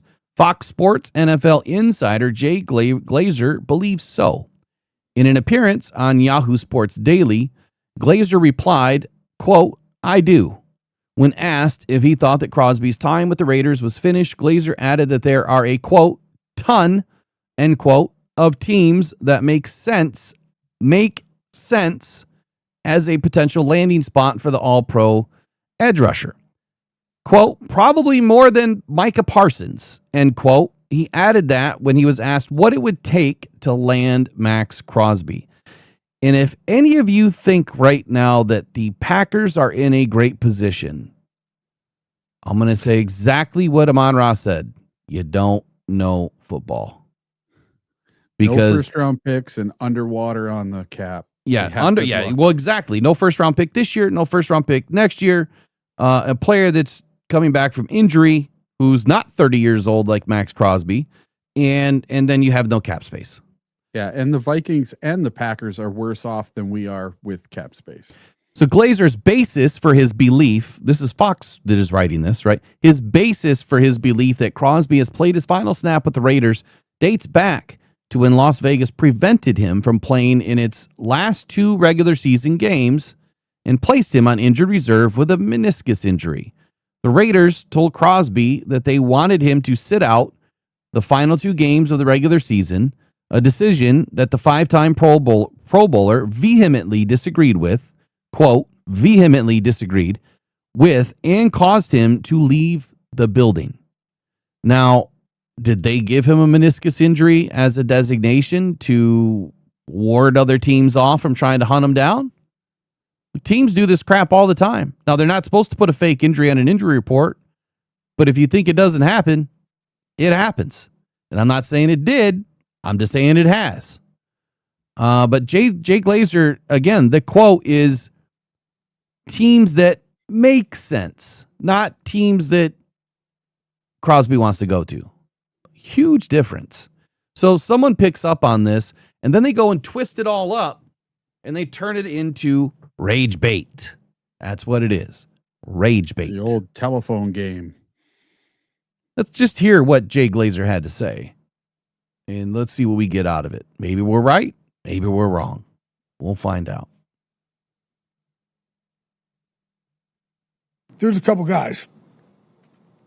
If they tell you they're playing, they're playing. I think his time with the Raiders is done. I do. Okay. Before the draft? Yeah, probably, yeah. Is there a landing spot that makes sense in your opinion? Doesn't sound confident. I'm not going to say what it is yet because I'm going to try and help it out. Sure. What kind of haul do you think realistically a Max Crosby gets in general? Hold on, let's go back. He was just asked pointedly. Because I'm going to try and help it out. Sure. He was asked pointedly, is there a landing spot? Yeah, probably, yeah. Is there a landing spot that makes sense in your opinion? A ton of them. A ton of them. I'm not going to say what it is yet because I'm going to try and help it out. Sure. What kind of haul do you think realistically a Max Crosby gets in general? He probably more than Micah. So the day it happened, no less than 20 teams called me and asked, dude, is this real? Can we get him? What's it for? I'm like, God, we're not there yet, but yes, it's real. Do you think his time with the Raiders is done because that's a Raiders decision or because that's a Max Crosby decision? They didn't want to do it. But he was just like, I'm not going through another rebuild. So there you go. The day what happened, Jay? And Jay sounds like he's 90 years old and barely hanging on to life. That's what he sounds like to me. My question is, why would 20 teams call Jay Glazer to find out about Max Crosby when he's not part of the situation? He's an insider, right? And the Glazer family is all well known. Yeah, but they don't call Adam Schefter to find out about a player. Well, I mean, I'm sure they do. I'm sure they do. I mean, look, Schefter and Pelissero and Garofolo, all those guys, Daniel Jeremiah. I mean, all these guys are all plugged, right? They're plugged. I mean, they're plugged with an electrical strip that is, from here to Egypt, right? I mean, they're plugged in. The point that I think we just got out of this is he said, yeah, probably. And there's a ton of teams. Not once did he say the Detroit Lions. Not once did he say the Lions are the number one landing spot. That's the interview. And he also said the Raiders don't want to do it. They don't. This is a Max decision. Max doesn't want to be there. Well, guess what, Max? You signed a deal. And that deal means you play for the Raiders. And if you don't want to play for the Raiders, then you're not going to play football. Unless someone's going to pay like he just said, more than Micah. How would, first of all, I don't get that either. Why would he cost more than Micah? How does that make sense? I would think it'd be less than Micah. Is Max Crosby a better player than Micah Parsons? Nope. I wouldn't think so. I wouldn't think so. Max Crosby. Am I saying that Max Crosby in Detroit wouldn't be great? Nope, not saying that at all. I think that Max Crosby in Detroit would be fantastic. But it costs too much. But the cost is what is not fantastic. And not only the cost to get him with draft capital or players, but then you're also having to pay the dude and re-sign him for his next contract. So good. Well, he was just signed. Yeah, he was just signed. So I mean, I think he's under 3 or 4 years left on his deal. At least 3. We can look it up real quick.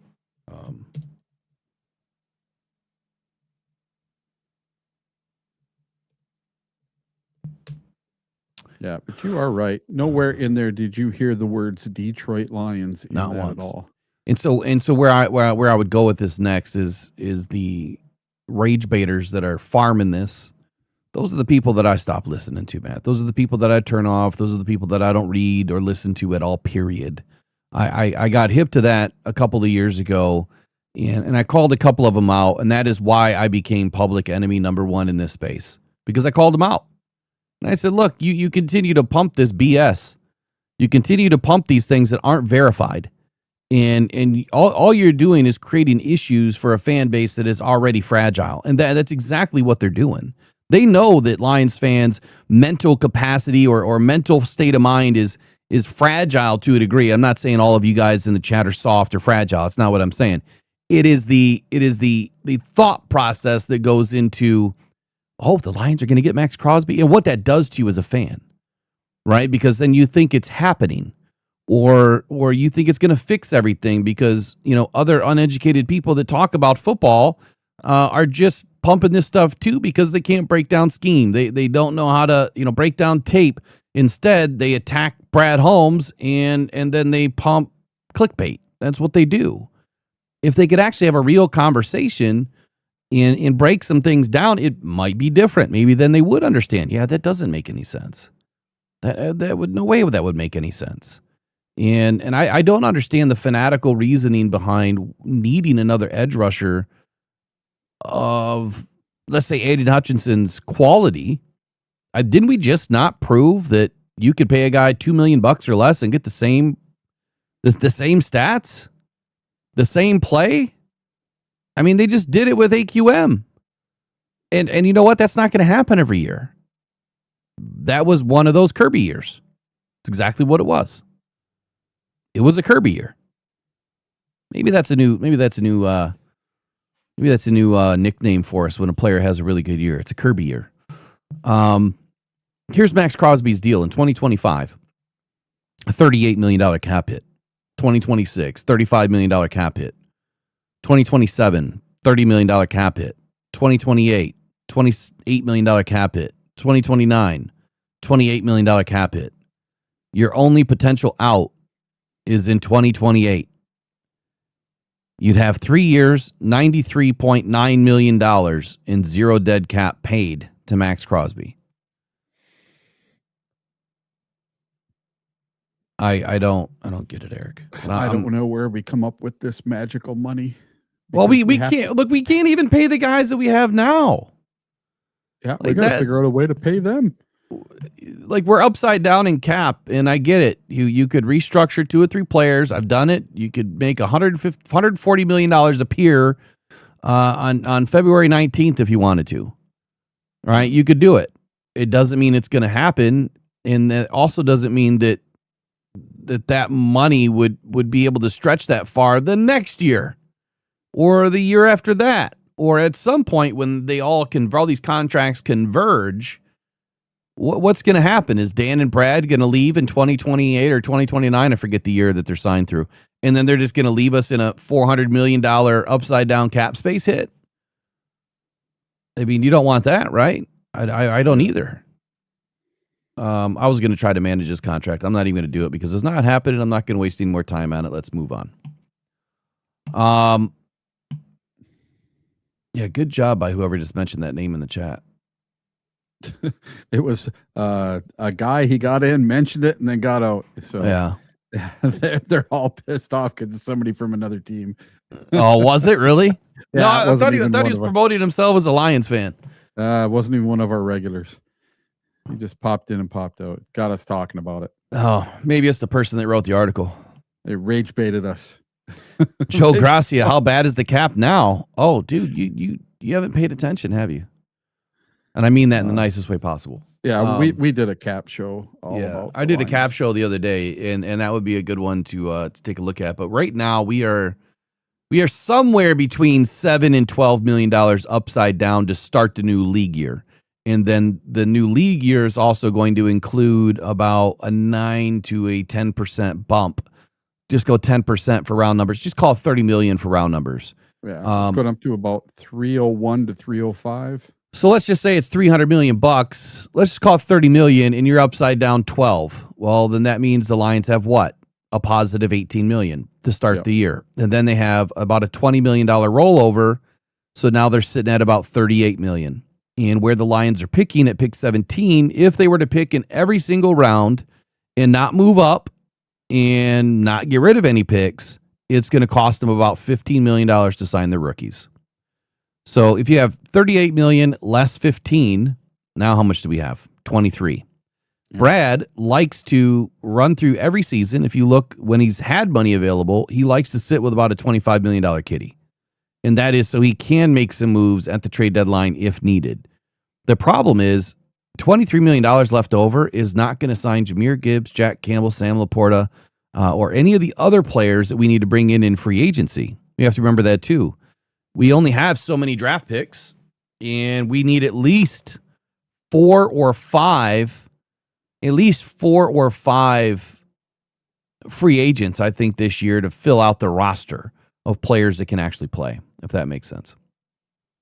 So there you go. That's the news. What did I see about rage bait in here? What's being said now? I don't know. I don't know if it was something I said. I don't know what. Just the whole Max thing. To me, it's getting nauseating. Just talking.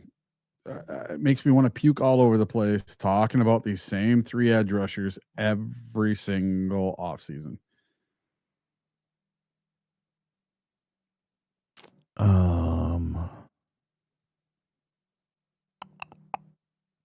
Yeah, definitely in a rough spot, Joe.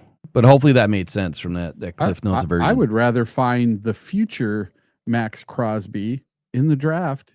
What did Max Crosby go in the 4th round? I think so. I think he was a 4th rounder. I'd rather find our 4th round Max Crosby. You know, since we're talking about players, there's a player I want to talk about real quick, and then we'll kind of finish up with some news and notes about the Super Bowl. I started putting together my top 50 rankings, and it's not complete yet. But let me give you guys a clear picture of what's going on in the draft right now. When you look at, do I have last year's top 50? I bet you I got rid of it, and I'm an idiot if I did. Oh, poop. I did. Maybe I have it somewhere else. If you look at my top 50, which will come out soon, and this is not settled, but as of right now, you have 8 edge rushers in the top 50. You have 9 offensive linemen, 11 wide receivers, 5 defensive tackles, 5 corners, 3 safeties, 2 running backs, 4 linebackers, 2 quarterbacks, 1 tight end. That is the nuts and bolts of the top 50, and I'm not settled on that just yet. But it'll be really close to that. And what does that mean for the Lions? So when you look at the Lions picking at 17, if they stay there, what I see happening right now early in this draft is there's going to be a run on edge, there's going to be a run on offensive line, and there's going to be a run on receivers. And they're going to go in groups. I think, you're going to have Fernando Mendoza is going to come off at number 1. I firmly believe there might be a trade or two that happens in that top 5. And Jeremiah Love, potentially Arvell Reese, or Caleb Downs, depending on how all 3 of these guys test and interview, are going to go 2, 3, 4. It could be. And then you're going to have a run on offensive line and wide receivers. You could see Lee Hunter go in the top 20. You could see Caleb Banks go in the top 20. Just depends. Right now, I have Caleb Banks a little bit lower. I have him in the 2nd round, but he's creeping. He's creeping fast. So what does that mean for the Lions? There will potentially be an offensive lineman there at 17, but it's unlikely to be Caden Proctor when he goes to the combine and completely smashes it.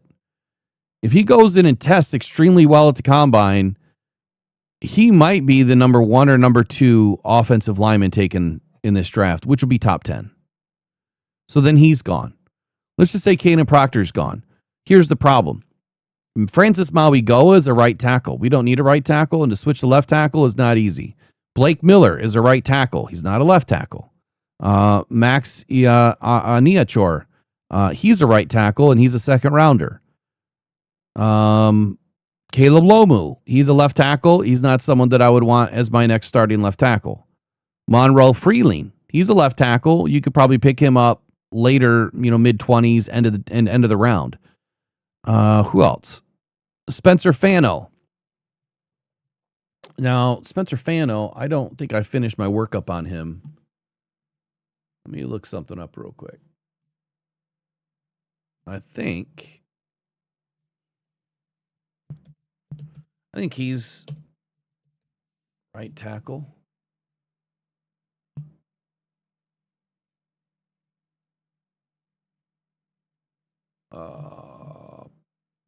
Where is it?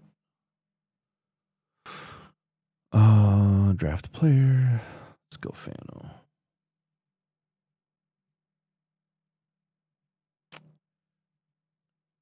Yeah, he's right tackle as well. So unfortunately, in this draft, you have a lot of right tackles. You do not have a lot of left tackle options early, which makes it even more difficult, right? For Brad Holmes, do you really want to try to convert somebody as your 1st round pick? I wouldn't. And so that's why this player I'm about to talk about probably makes a lot more sense, even more so than an edge rusher. because of the Lions situation, but this is a wild trade that I'm about to pull off, Eric. And yes, you heard that right, Gladiator. 11 wide receivers in my top 50. It doesn't mean that all of these players are going to be selected in the top 50. It doesn't mean that when I put out a top 50 that I expect those players to be drafted in those positions. That's not what it means at all. All it means is these are the best 50 football players of this draft. And this is kind of where I see them ranked 1 to 50. Mock draft is totally different because now you're taking into consideration the team's needs, the team's, picks and what they have left on, their roster. But the huge problem that we have this year is 10 new head coaches and multiple new general managers, and those teams aren't going to pick the same. We don't even know what they're going to do. Some are going to go through a small bridge year. Some are going to go through a retooling, and a couple are probably going to go through a complete rebuild. And that is going to change everything that we've known about these teams and how they draft. Eric, do you have anything that you want to go through for a moment? Before I get into this, I just got to bring the pup out real quick. Sure, I'll go over the injury report for the Super Bowl. Sounds good. Here you go. Let me get you up just on like screen. every week in the NFL, we get an injury report for the Super Bowl this week. And the first one of the week came out yesterday. So the Seattle Seahawks will be playing the New England Patriots this Sunday at 6:30 p.m. on NBC. And the Seahawks, they put out their first injury report of the week. Seattle had perfect attendance at practice, but did have several players limited. First, quarterback Sam Darnold with an oblique, offensive tackle Charles Cross with a foot, and then during practice, safety Nick Emmanwori injured his ankle on Wednesday ahead of their matchup with the Patriots. According to Seattle's assigned pool reporter for the week, ESPN's Kalen Kaler, the rookie second-round pick suffered the injury while defending a pass late in practice. He reportedly walked off the field under his own power before several players and coaches went over to comfort him. And joining him on the limited side is offensive tackle Josh Jones with an ankle knee. Linebacker DeMarcus Lawrence was rest. Fullback Robbie Oates, neck. And receiver Jackson Smith in Jigba was rest. And then to round it off, defensive end Leonard Williams was also for rest. So they have 5 or 6 players that were limited in practice. Now the Patriots, they had linebacker Robert Spillane, ankle, did not practice on Wednesday due to an ankle injury. However, he did tell the Boston Herald earlier in the day that he's 100% confident that he'll be able to play in the Super Bowl. Meanwhile, linebacker Harold Landry, knee, and offensive tackle Thayer Munford Jr. were both limited with knee injuries. Maybe the most important development on the injury front for New England comes at quarterback, as the team listed Drake May with a right shoulder as a full participant. So if you remember, Drake May was dealing with a right shoulder injury, and it looks like he's going to be okay to play on Sunday. All right. Of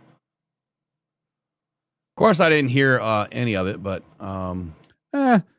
pretty much Nick Emmanwori hurt himself during practice. I did see that ankle injury or something. Yeah, right at the end of practice. So he walked off, but coaches and teammates all got around him after. So hopefully that doesn't mean he's not playing in the Super Bowl. Hopefully he's good enough to go. Oh, I'm sure he will be. Because you don't miss the Super Bowl. No. Nope. You'll get injections. Who was it had and a good tape job? Who was it? It was a wide receiver. Was it Odell Beckham broke his leg and then somehow miraculously came back weeks later and played in the Super Bowl? I don't know that he broke it. There's no way you're playing 2 weeks after a break. Yeah, there's good news on Sam Laporta. So I wrote down 20 videos that I needed to do yesterday, and I got one done.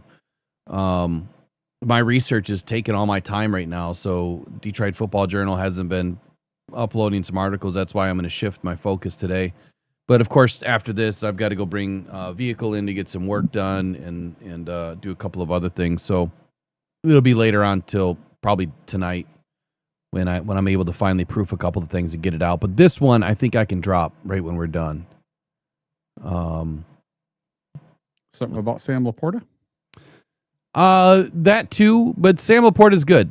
And so Dr. Chow's, it'll be in a video later. I'll just give you the Cliff Notes version. Oh, okay. I haven't heard anything about him. Yeah, so the whole back injury and the disc issue that Sam Laporta had surgery on, as reported or alleged anyway, Dr. Chow said we should be less worried about Sam Laporta and Brian Branch. He said Brian Branch should be back. The question is just when, whether it's, for training camp or early in spring, but he said he expects that Brian Branch be ready to rock and roll for the season. And then Sam Laporta, kind of the same thing, that, not to be as concerned about the back issue, that he's going to have more issues when he's older. And I'm listening to Dr. Chow, and I'm like, man, I don't know who did your surgery, but yeah, I'm stiff. And that's why I don't know how these guys can have laminectomy, discectomy, and fusion and not be stiff. Like, my biggest worry when I was going in for surgery was like, am I going to be able to play golf again? Am I going to be able to swing? Am I going to be able to, open up my hips and my back? And doctor's like, oh, no, you should be fine. Yeah, you should be good. But if we go up a couple more layers, that's when you're going to have some problems. Yeah, I wasn't fine. Like, super stiff. And maybe that'll get better this year. We'll see.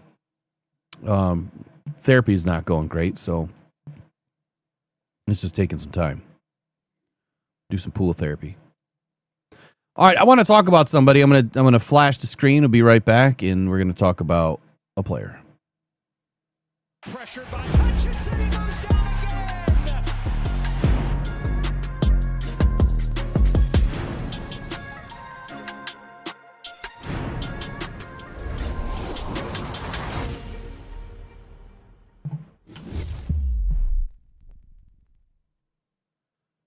All right, some of the biggest concerns right now surrounding the Detroit Lions is most definitely Kirby Joseph.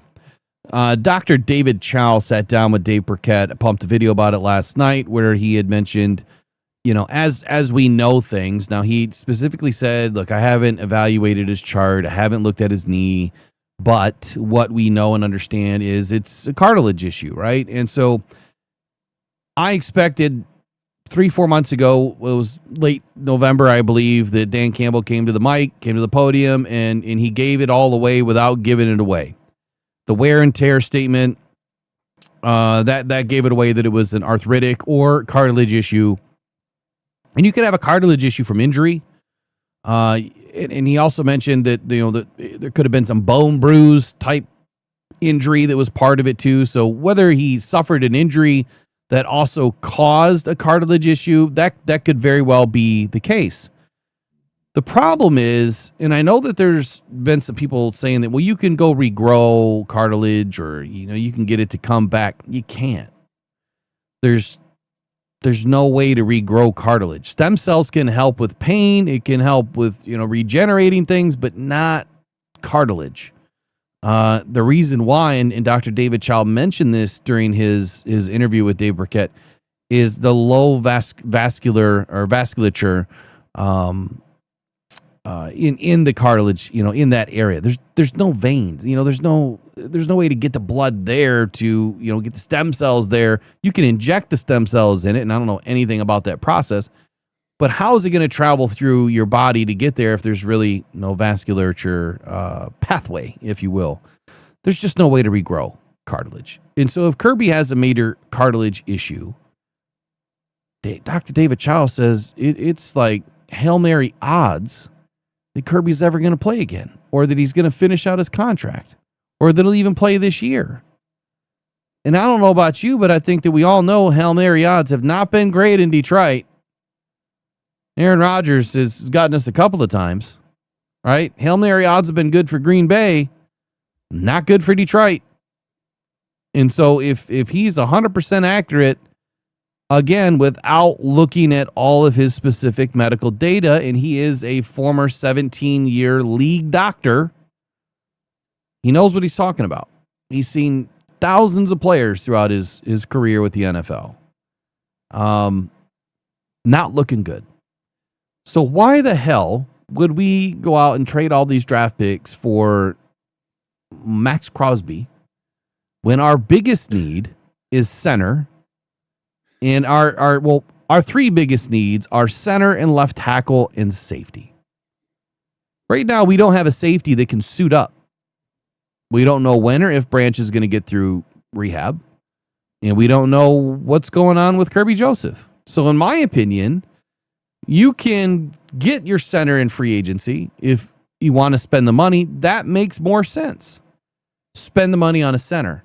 Don't spend the money on an edge. That's not going to help you. Without a center, you can't run the offense. Is Graham Glasgow going to be our center again? That didn't work out so great.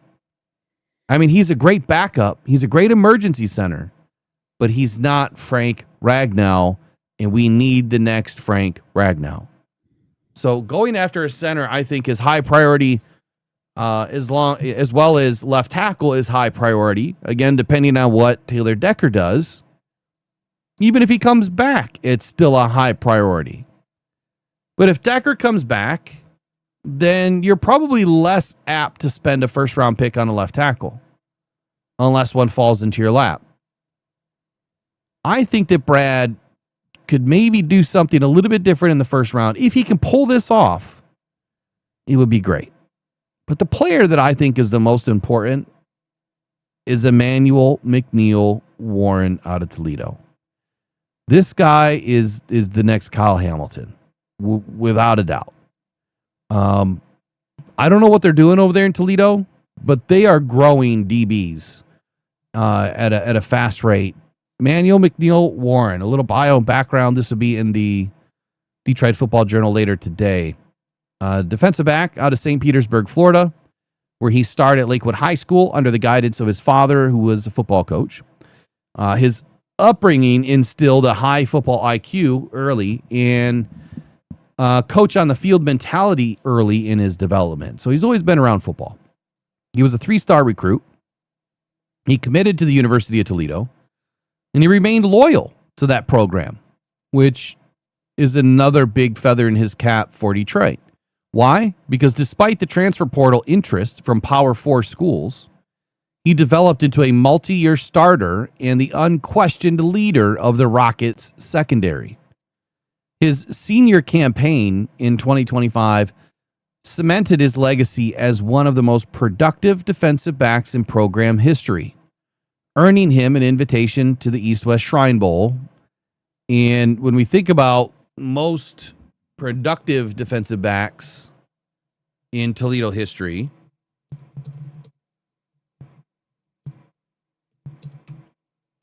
there was a cornerback that just came out of there, 2 seasons ago, 2024 draft, and that was Quinnen Mitchell with the Philadelphia Eagles, who's been extremely good.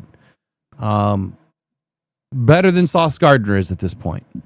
So Quinnen Mitchell played for Toledo a couple years later. Now we have Emmanuel McNeil Warren coming out of Toledo.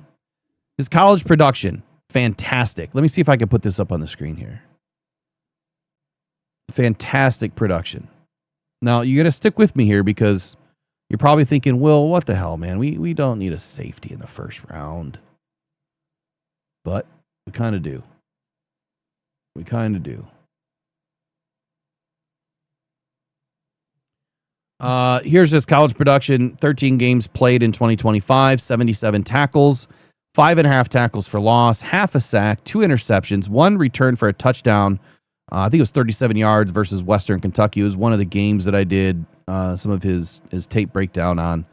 And passes defended 5, 3 forced fumbles, 2 fumble recoveries, and first team All-MAC 25, PFF All-American Team 2025.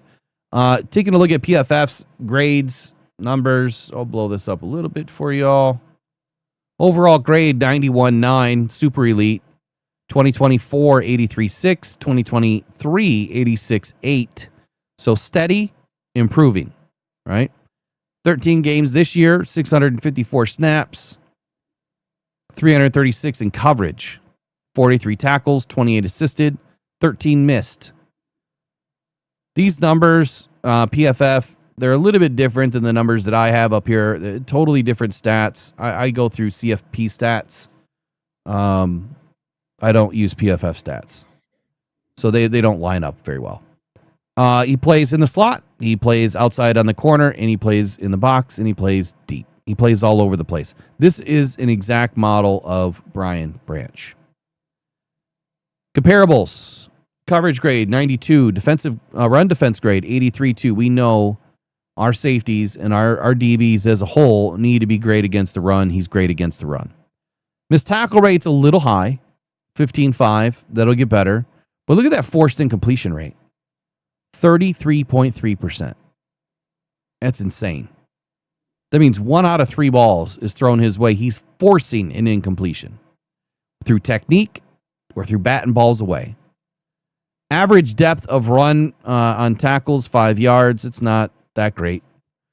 Coverage stops, 7. Run stops, 11. 6 receptions on 15 targets. They only went at the guy 15 times. What does that tell you? It does skew the numbers, right? Because he only had 15 opportunities, is what you think, but he had a lot more opportunities. Passer rating allowed, 50.3. That's gold right there. TDs allowed, only 1, had 2 interceptions on the year. He forced 5 incompletions. Level of competition is not great, but that is why I try to pull out some of the best games, some of the better competition, to take a look at just who this kid is. Scouting report, elite ball production. This guy is the peanut punch expert. I love it. His film shows it. One of the best in the class at dislodging the football, displays the natural instinct to hunt for the ball carrier's arm to punch the ball out during tackles rather than just securing the wrap. That's a double-edged sword because if you don't secure the wrap, you could lose the tackle. He forced 3 fumbles in 25. He's had over 8 in his career. He creates turnovers. He just doesn't wait for them. He has an elite physical frame. When I talk about prototypical size, McNeil Warren is it. He has the build of a modern NFL linebacker. If this guy wanted to add 35, 40 pounds, you have a linebacker on your hands. You have a smaller linebacker that can move, that can cover. I don't think that they're going to do that to him, but he moves like a safety, built like a linebacker. He's 6'2", 202. Estimated 33-inch arms, allows him to be physical with his matchups, especially with tight ends and slot receivers. Run support. He diagnoses run plays instantly. He has a quick trigger downhill. He brings violence. He's very effective in functioning as an extra linebacker when in the box. Versatility. This guy lines up all over the field. He's deep safety, in the slot, in the box. He's been proved effective at all positions in all 3 phases, but excels when he's playing forward. Now, when you're playing forward, that means he's going to be in a little bit more of a man situation, or if you're in a single high safety, or even a 2 deep shell, you're playing a little bit more forward, right? Man on man, he's not the best choice for man coverage, but if you know how we use our defense in Detroit, when you have a single high safety back there, the rest of your DBs are typically up in a man-on-man situation, so the safety will not be. He'll be still facing forward, playing forward. He still has areas to develop, and I pointed out 3 because I think these are the 3 that are the most important. His long speed, well, he doesn't really he doesn't have the greatest pickup. He lacks recovery speed because he is taller, and he does have longer legs. It takes him a little bit more to get going. Some of the shorter, stockier guys, they move quicker. He's like the JMO. He's fast when he gets up to speed. It just takes him a little bit to get there. So he lacks elite recovery speed. Again, estimated he's in the 4.5s as far as a 40 time. He can be exposed deep if he takes a poor angle or if he's beaten off the line. In man coverage, his fluidity is shaky. He shows up with some hip stiffness at times when asked to mirror twitchy slot receivers in pure man-to-man situations. This is something that I think can be worked on, and I also believe that the scheme will help him in Detroit. And he may not be asked to do this as often. That's kind of where Brian Branch, I think, kind of took over that role more so than Kirby. His aggressiveness, got an occasional tendency to bite on a play action or a double move. This is going to take time. This is going to take, technique training and visual awareness. It'll come, right? I think he'll get better with it. When you ask him to do less, he can do more. But due to his desire to make big splash plays, I think that this is where he leaves himself a little bit vulnerable. Film study. All right. 2025 matchup against Western Kentucky. Kentucky in Northern Illinois. The Western Kentucky game served as a perfect microcosm of his skill set. In the first quarter, he read a route, crossing route, he jumped the lane and returned an interception 37 yards for a touchdown, showcasing elite anticipation. Later in that same game, he filled the C gap against the run, forcing the back inside to his help. And against Kentucky, an SEC opponent, he forced a fumble on a perimeter screen, proving his physicality translates against higher competition. However, consistency in open field tackling against Kentucky's shifty backs was mixed at best. He had 2 missed tackles that were recorded in space. His motor is relentless. Film consistently shows him chasing down plays, 20 plus yards from his alignment. Compatibility, scheme fit for defensive coordinator Calvin Shepard. McNeil Warren is an ideal schematic match for this defense, especially with his versatility that we know Calvin Shepard and Dan Campbell demand. The Brian Branch role. Now, while he's not as polished as Branch, McNeil Warren fits that star position profile. A safety who can play in the box and essentially function as a linebacker on rundowns. With Brian Branch in the fold, this is not a guy that I think you're going to ask to do that. But if Brian Branch is not back quick enough, you can ask him to do that. Special teams, not saying that this is where he would end up, but his size and his tackling production, 77 tackles in 2025 alone, it makes him an immediate 4-phase special teams player, which again is a requirement for Dan Campbell's roster. And as a young safety, first round pick or not, or even a second round pick, I think you're still going to be asked to do something and try to help out the team. You want to put the best guys on the field. At the same time, I think that Dan recognizes we don't want players injured either. The star, the big nickel role, he projects perfectly into the hybrid safety linebacker role, often utilized in our heavier dime packages. Culture fit, again, that peanut punch style, 3 forced fumbles in 25, aligns perfectly with the turnover-obsessed culture of Dan Campbell and Coach Shepard. Run defense. He has a high willingness to trigger downhill, 5.5 tackles for loss. Fits our requirement again for safeties to be active participants in the run fit. Offensive note, while a defensive player, his special teams values would secure his active roster spot immediately. Not that I think he would have anything to worry about, but a key requirement for depth players in Detroit. And I put that in there because if you think about, okay, let's say Kirby does play. Let's say you draft this guy, but Kirby does play. And Brian Branch is back and he also plays. Well, now he's depth. Now he's the third guy. And now he's put into rotation, but you still can't leave him off the field. And so that's why I put that in there. I probably should have explained that, but I didn't. Some quotes and analysis. Heavy hitter who brings a linebacker's mentality to the secondary. He is one of the most physical safeties in the group of 5 and has a knack for finding the football. AFC Regional Scout had that to say about McNeil Warren. And then draft analyst on PFF said, you can teach coverages, but you can't teach the instinct to punch the ball out. He creates chaos. My analysis on McNeil Warren is high floor prospect who projects as an immediate special teams ace and a developmental starting strong safety.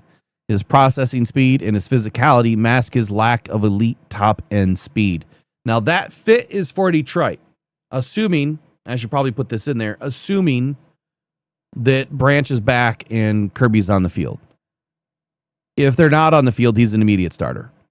Draft projection at 6'2", 202. Again, estimated 33-inch arms. Estimated or projected 4.5s for speed. Consensus top 50 lock here. I have a mid-first to very early second. So if the Lions want him, it's first round. Comparison, I could probably do better here with comparisons. Like I said, I think that he projects as the next Kyle Hamilton, but Rayshawn Jenkins out of Seattle, big physical safety who built a career on versatility and tackling rather than elite speed. Justin Reed, Kansas City, shares the same intelligent downhill playing style and capability to both play the run and pass effectively from split safety looks. His team fits. I don't know why my heat's not turning off. Of course, the Detroit Lions. Shepard and Campbell have a massive void to fill with Kirby Joseph's uncertain future. Brad Holmes cannot walk away from the next Kyle Hamilton. Unlike the Vikings, right? Like Quessy. Tennessee Titans, Gus Bradley, now in Tennessee. His cover 3 scheme values long physical safeties. I could see where he could be utilized there. Patriots, they're known for drafting versatile do-it-all defensive backs who could play special teams and defense. And, of course, the Steelers. Logical fit for a team that prioritizes physical tackling and ball production from its secondary. Interestingly, as it would be, I'm going to give you my way too early prediction here on a trade. Look, McNeil Warren is a football player. Dude's a stud, right? In the truest sense, the dude can play ball. He overcomes average testing speed with his processing, his violence, his ball skills. His production of 9 career forced fumbles, that should actually be 8+. Different places say different things. Is not accidental. For the Detroit Lions, he represents a low-risk, high-reward selection in the late first to the early second round who can immediately upgrade the special teams units and provide quality depth at multiple defensive positions. Warren will be an instant upgrade and playmaker on day one, providing a big play potential, ball hawking range, and keep the front 4 busy in the backfield. Now, what do I mean about keep the front 4 busy? Well, you guys all witnessed what happened when we didn't have DBs. Your defensive line, even though they played pretty well this year, they were not as effective as they could be. If we get a guy like this that can help secure the back end, then your front 4 can do what they need to do. They need a little bit of time. We know that the ball can come out in 2.5 seconds. If Jared can do it, anybody can do it. Hell, I could probably even do it. Just kidding. Watch his highlights. Go watch some of the games. The guy is impressive. Here's my way too early prediction. And yes, this is crazy talk here. But I'm trying to figure out a way that we can get an extra pick in this draft. Brad Holmes, he's going to have to gamble early in this draft. A trade back scenario with the pick 17. The reason why I say this is if he believes that Caden Proctor is going to slip, depending on what happens early in this draft, if it looks like Caden Proctor is going to slip, then you try to trade back with the Steelers to just 4 spots back, go to 21. Maybe the Steelers see somebody that they want. Maybe they want a quarterback, right? Maybe that second quarterback hasn't come off the board yet. And they feel like maybe it's, maybe that's an opportunity for them to go grab that quarterback or whomever else they need, right? I didn't go that far deep into it. But this trade could send, David Montgomery, to the Steelers and pick number 17. The Lions would get pick 21 and 53 back just for making the move from 21 to 17. And they'll also get pick 99 for David Montgomery. That's an extremely high value for David Montgomery. Giving Brad enough ammo to then send a 2027 first round pick with pick number 99 from 2026 to the Texans to move back into the first round to select Proctor. I think that should say at pick number 28. So what would that leave the Lions? They would get Proctor, they would get Emmanuel McNeil Warren, and they would still have pick number 53 and 50 in front of them. and they lose a first round pick next year, so what? Now, these types of moves I'm good with.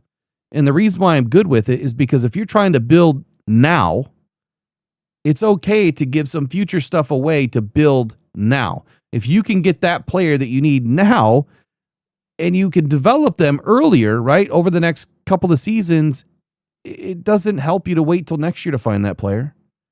If you can get Caden and Emmanuel McNeil Warren in round 1, you're winning. If the Lions can get 3 impact players in this draft, I think that's the most they're going to be able to get. I think 2 is it right now, but 3 is a stretch. If they can make a move to add an extra pick in the second round, and it has to be early, like top 37, then they'll be able to get 3 impact players. So I don't care about future draft capital when it comes to that. We don't need a first round pick then next year if they can handle all the things that they need to handle now. So what does that do at 50 and 53? Well, if these boards stay consistent and Slaughter doesn't end up being a first round pick and you want to go get Slaughter, now you get Proctor, you get McNeil Warren in the first round. And if you really want to be froggy, you take pick 50, you take 118, and maybe another pick, a late 5th, and you move up to the top 40. And then you go grab Slaughter. And then you'll still have another pick later if Connor Lew slips. You grab Connor Lew. Still need a linebacker. Absolutely still need a linebacker, but the Lions are going to have to do some things in free agency too. And that's how I'm looking at this early here on February 5th, is that the Lions are going to have to do some damage in free agency this year. And whatever they don't do in free agency, I think Brad is going to go into this draft looking at 3 prime football players to help this team out here in 2026. And that's it. That's all he's really trying to get. The rest of the guys are consolation prizes. And you have to look at it that way because not a lot of them last on rosters. When you see volume 2 come out, you'll see what I'm talking about. Thoughts, ideas? What do you say? Well, what if we had a draft where we only draft 3 or 4 players? There's nothing wrong with that as long as they are quality starters in the long run. And I mean, within their first 2 seasons. I would have no problem only drafting in 3 or 4 spots. We don't need 7. We don't need 7 draft picks. We don't need 9 draft picks. We don't need a bunch of 4th, 5th, 6th, 7th round guys. Those aren't the guys that make teams. They're not the guys that stick around in the NFL. The ones that do the most damage are 1st, 2nd, and 3rd rounders. Well, and I agree. When you look at the Lions roster right now, we have 54 active on our roster. Mm-hmm. According to OTC, we're $8.5 million upside down. That'll get fixed. Well, when you look at who's on the roster, the glaring needs are tight end, safety, center, left tackle, linebacker, and I guess backup quarterback. You can get that in the 5th or 6th round, 7th round, right? Is there anything else that I'm really missing? You need the next Alex Anzalone. You need the next Kirby Joseph. You need, maybe the next David Montgomery, the next Frank Ragnow, and the next Taylor Decker at a minimum. Yeah, and how do you rank those positions? As far as need? Yeah, which one is the most important of all those positions? And that's something I was thinking about all day today. I was like, what position is the one you have to get right out of all of them? I think it's a loaded question because let's break it down in 2 parts. Let's think in terms of offense and defense. No, free agency first. Okay, so what are the most important positions? Well, I'd say without a doubt, the way I would look at it if I was a GM is I would say, okay, do I have somebody currently to suit up in that position? Do I have somebody under contract? Yes. At center, I have Glasgow. Is that the player that I want there in week 1? Probably not. But I have somebody, right? And he knows the offense, good rapport with the team, can play the game as long as he's supported. Okay, next position of need, left tackle. Do I have somebody under contract? I do. Actually, I have 2 guys under contract. I have Giovanni Manu, which for all intents and purposes could be a very good left tackle, but we don't know. Do I want him starting week 1? As of right now, as a fan, probably not. But I don't know as much as what Brad does. Taylor Decker. Do I need to save money? Am I going to plan to cut him or release him after June 1? Or is he planning on retiring? Let's say the answer is no, he's not retiring. I'm not going to cut him, and he's going to be able to play. He's had all this time off, and he's feeling a lot better. So I have somebody under contract. What is the next logical choice? Who don't I have on this roster today that is able to play right now? Safety. My 2 all-pro guys, right? Yeah, both of them got all-pro. Did Brian Branch get all-pro? Maybe Brian didn't get an all-pro yet. They've both at least been Pro Bowlers. Either way, Brian should have been an all-pro by now. But you get the Kirby point. should have been a Pro Bowler last year. Yeah, but he got his all-pro. So Brian Branch plays at an all-pro level. If you're missing 2 guys that in 2024 were the 2 best safeties in the league, and they're no longer able to play, at least as of today, that to me is the biggest need for the team.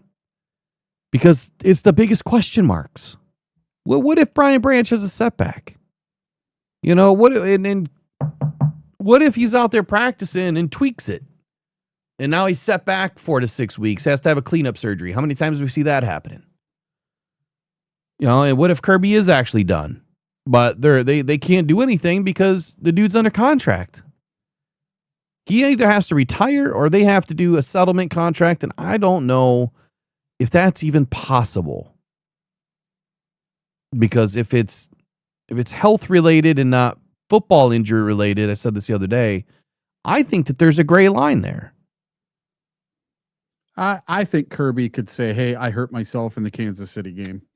Well, I'm sure that the Lions could pull plenty of footage to say, yeah, the injury happened in football. You know, that may not be a contested issue. I'm just putting that out there to, stoke the audience a little bit, get them invigorated a little bit to think, right? Think outside the box as to some of these things that, these teams that are up against and maybe what the Lions are up against. There's not a whole lot of people do that. Eric, I think you and I are one of the only 2 that really try to get people to think a little bit. So thinking out loud, I guess agree or disagree. What is the most important position then? Yeah, it's tough to do. It's tough to put them into. You have to replace Anzalone. He's going to be gone. That's huge. And I'm sure they'll try to bring him back at a cheaper rate, but I don't think it's going to happen. I just think the writing's on the wall that his time is done in Detroit. I just have a feeling he's done. He's going to end up playing for the Jets or somebody else. So that's huge.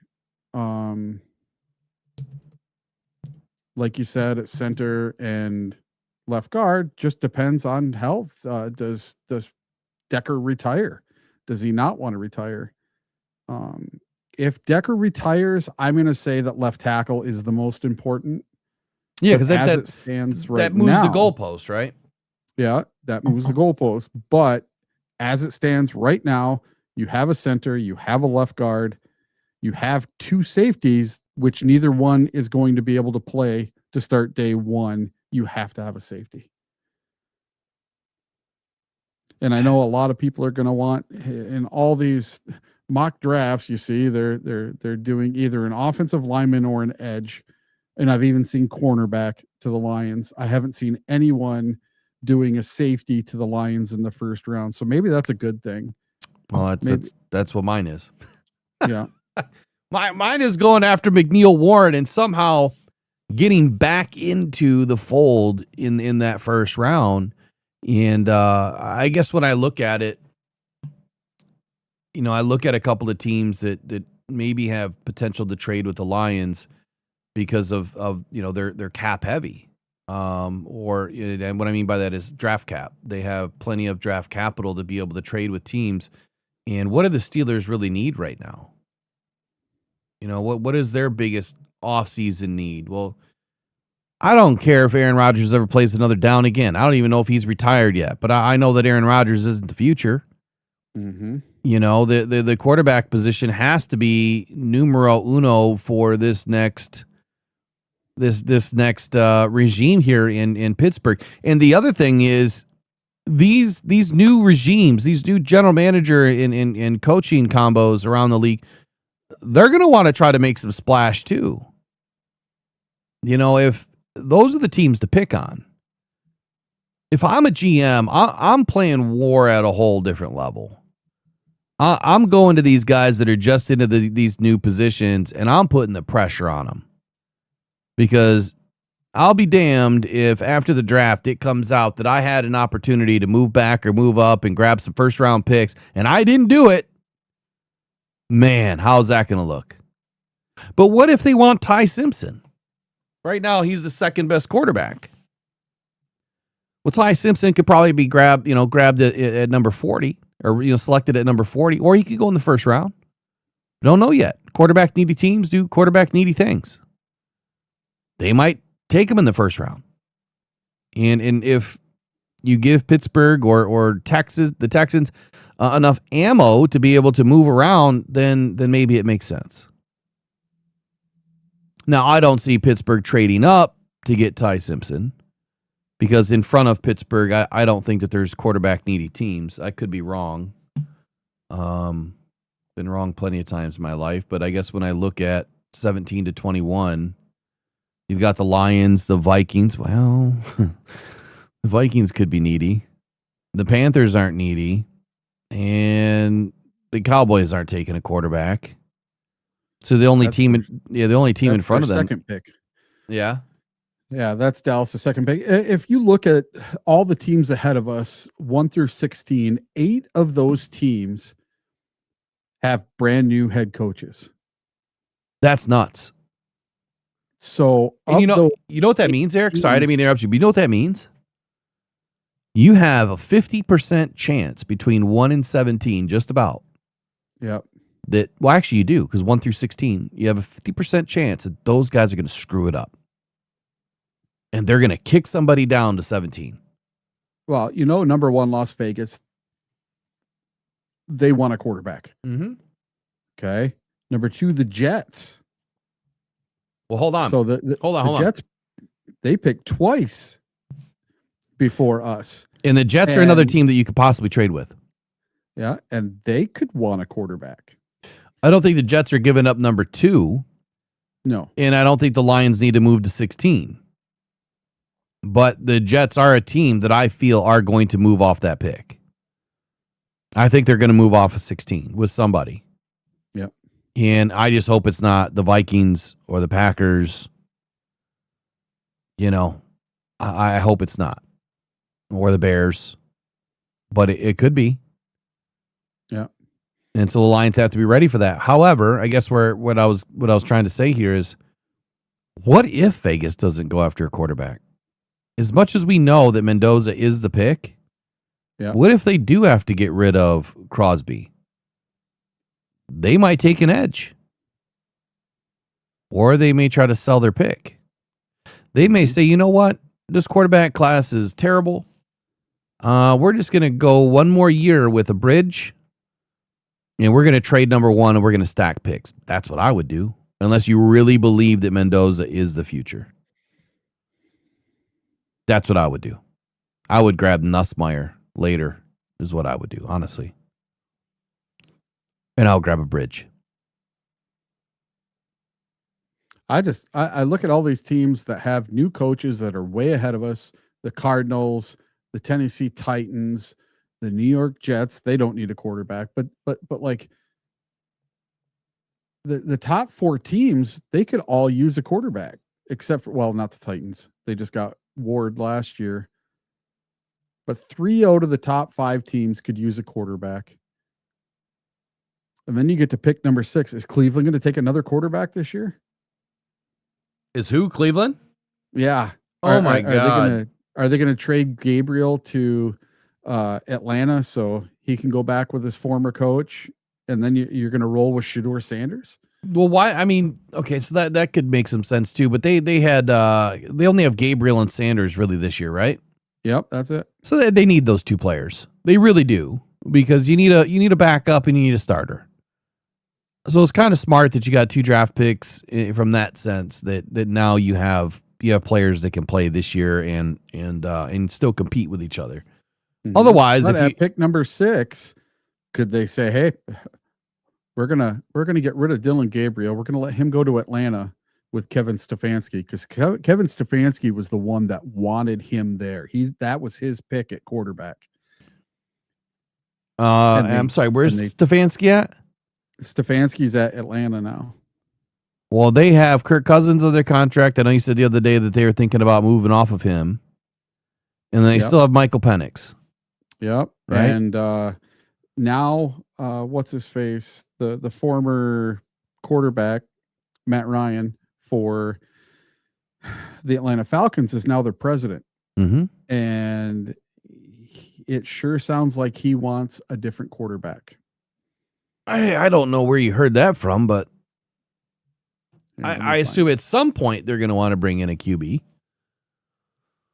that maybe that they agree with, that he feels is the future. I mean, there's nothing better than having a quarterback as a president, but he understands the game at a much different level. This quarterback draft class is terrible.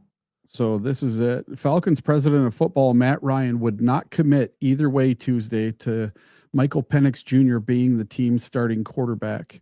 Penix is recovering from surgery to repair a torn left ACL, which he suffered last November. Oh, which that's is late. Expected to be out anywhere from 9 to 12 months. And so he's done. He's cooked. Yeah, so they need a quarterback, and they don't have a first-round pick. They have Kirk Cousins under contract. So how about they do this? How about they trade Kirk Cousins to the Raiders, who have a bunch of money, and then they can do whatever they want. But if you traded Kirk Cousins to the Raiders, paid his contract to get that number 1 pick, and sent some sort of draft cap to the Raiders, that could make sense. That could absolutely make some sense. It would be a great bridge. You'd probably get 2 seasons out of them, and then they could stack a bunch of picks. However, not to get away from the full subject here, if I were to go through, each pick here, it's the Raiders. They need a quarterback. I think that we all agree that they need a quarterback. Whether or not they take one or not depends on what they do with Crosby. The Jets, they need everybody, but they definitely need a quarterback. And I don't think that Simpson is going to go to the Jets. I think that the Jets are going to find somebody. Maybe Kirk Cousins goes to the Jets. I don't think that that's a wise move, but it could happen. The Cardinals, maybe they trade Kyler Murray to the Jets. Maybe someone trades Kyler Murray to the Raiders. I don't know. I don't think Kyler Murray is a great quarterback. But I think that when you look at the teams that are quarterback needy, there's not enough quarterbacks flying around this draft this year to make it work. Not great quarterbacks, at least until we get through the combine and we see how the rest of these guys test out in pro days. We're not going to know if there's the 3rd quarterback in this class in the first round, because I really don't know that there is today. There's definitely not one in my top 50. I have 2 quarterbacks. That's it.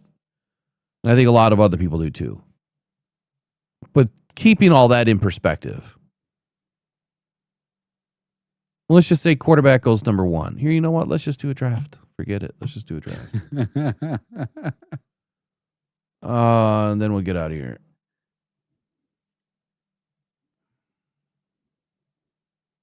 Mac Jones to the Jets. Yeah, that sounds realistic.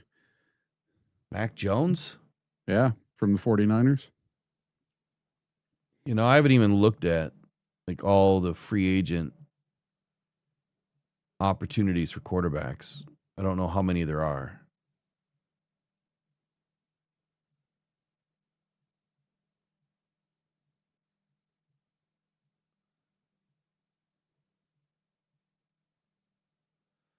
I don't think I need to make it that wide. I think you get the point. We'll see what this looks like here.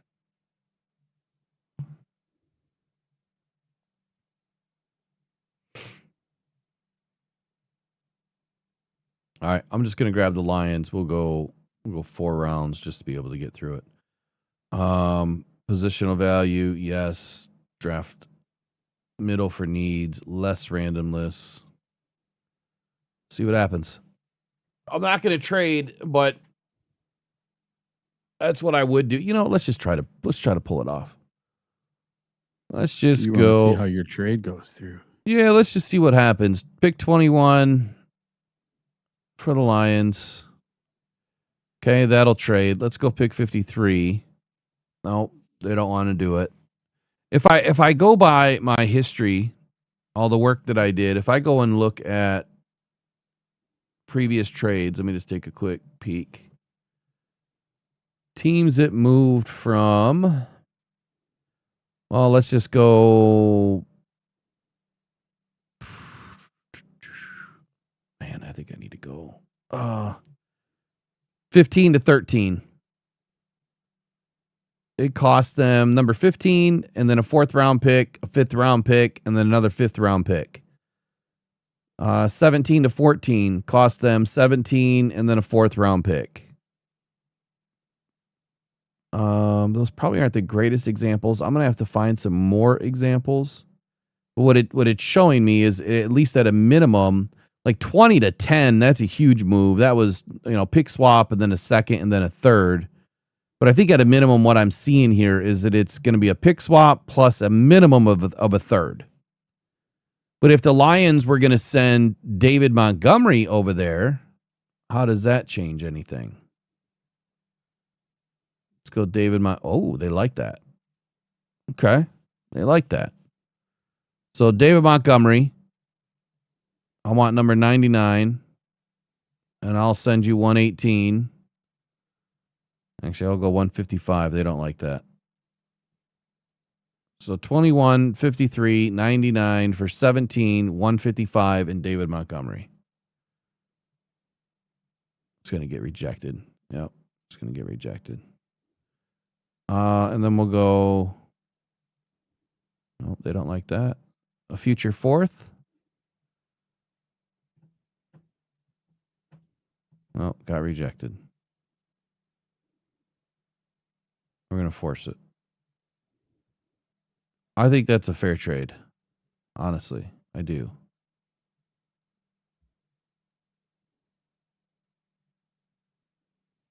Okay, so the Lions are at 21. Did we lose out? Doesn't look like it.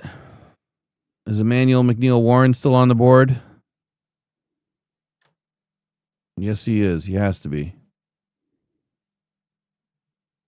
There he is. So if I were to take him at 21, the Lions' next pick wouldn't be until 50.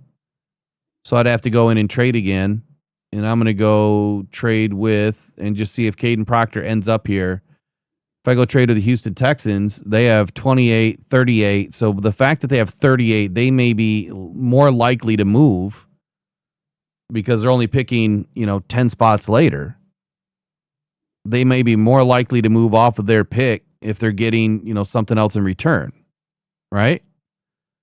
Who else? What about 29? I don't think he'll be there at 29. And, oh, look, the Rams don't have a first-round pick. Oh, no, they do. They have 29. Mm-hmm. But they don't have 13. What happened with 13? Yeah. From Atlanta. They must have traded it away. Pick acquired from the Atlanta Falcons. The Broncos have 30 and 62.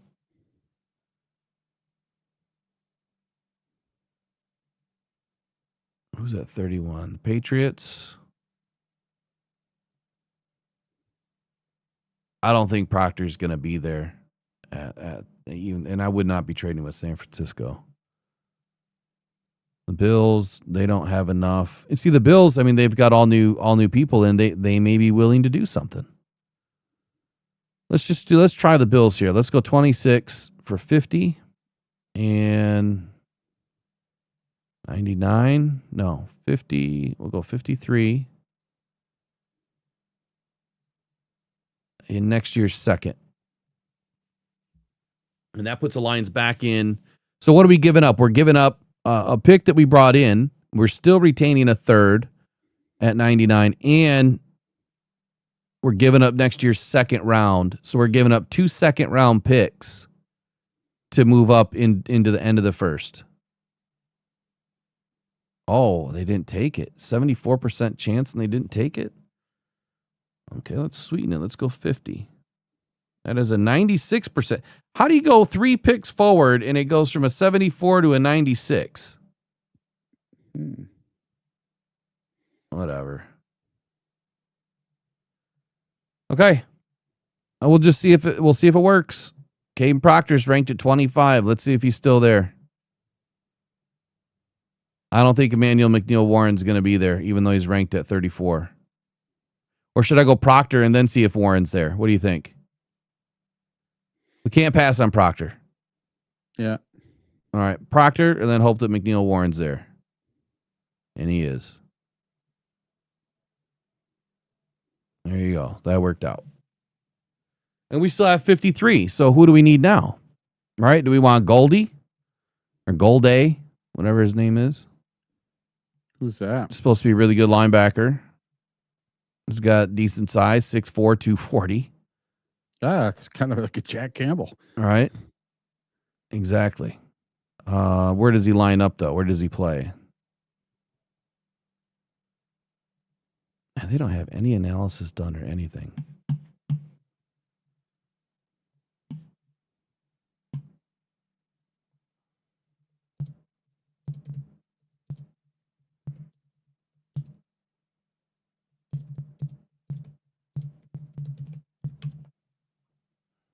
I have not looked up Goldie yet, or Golday. Trying to pull something here. He is is he on the freaks list? See, I haven't looked at any of that stuff yet. He is on the freaks list. And he is a Sam linebacker. Look at that. Okay. So here we go. We could take our linebacker right here, and then we could double back, and hopefully at 99 we can get, Christian Slaughter if he really doesn't jump up into the first round. I think that would be a winning draft.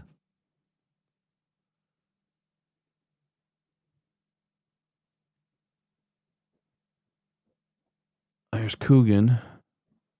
Slaughter must be gone. I wasn't here on that day that you were talking about Pat Coogan. He was the guy that I really liked watching in the college playoffs because it wasn't just what he was doing while he was in the center position going forward. It was also him swinging out and making blocks on the outside. Mm-hmm. So what do the Detroit Lions like to do? They like to pull their center and have him block on the outside every once in a while. So I really liked the kid. I thought his body style and the way he played, I really liked it. Unfortunately, all these tight ends have terrible grades right now. And it's kind of hard to go after one of these guys with, when you see these grades. That's why the tape is so important. And I can't say that I've spent enough time on tape for these guys to know exactly where they're going to mock up yet or even get close. But if Coogan is our only option, because Slaughter went at 81, so he's moving up the board. I know he was at 76 or something like that the other day. But if Coogan's our only option, we can get him at 118 easily, or potentially 150. Right? So let's go. What's our next best position? Well, it's either interior defensive line or edge. So we've got both options available to us. Who is available that makes the most sense? None of these guys are popping for me. Not yet. Rayshon Benny's way back there. Barham, I don't know enough about him. Is that the kid from the Senior Bowl? Who? Benny? The Michigan one on top. there. Benny, yeah. None of these guys are popping for me. And that's only because I haven't done all the work yet.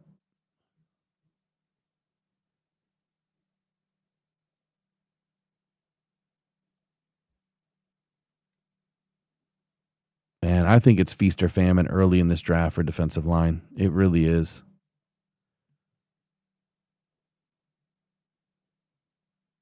Mike Washington, we can get at 118.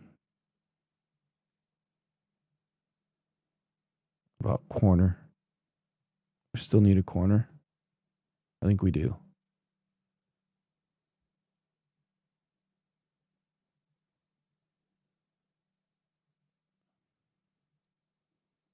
I can't see the chat, so I don't know if I'm getting murdered in the chat yet. Probably am. Takario Davis. It's an interesting name. Takario. All right, so we don't need linebacker. Edge, defensive line, we're not popping. Safety, we already got. Corner, Tackle, do we need another tackle? Probably not. Tight end, we do need. What about a wide receiver? Probably not. How big is Singleton? He's 6'2", 224. There's a good David Montgomery replacement right there. So if we go Singleton here, and we got Drew Aller we could take as our next quarterback of the future, as well as a good backup. He's prototypical. We do need a quarterback too. He's prototypical everything. The question is, will he be available later? I don't think so. I would go Drew Aller here, or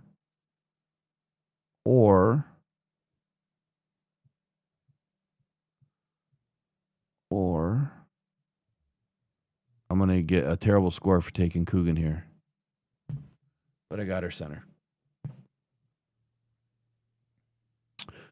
How did we do?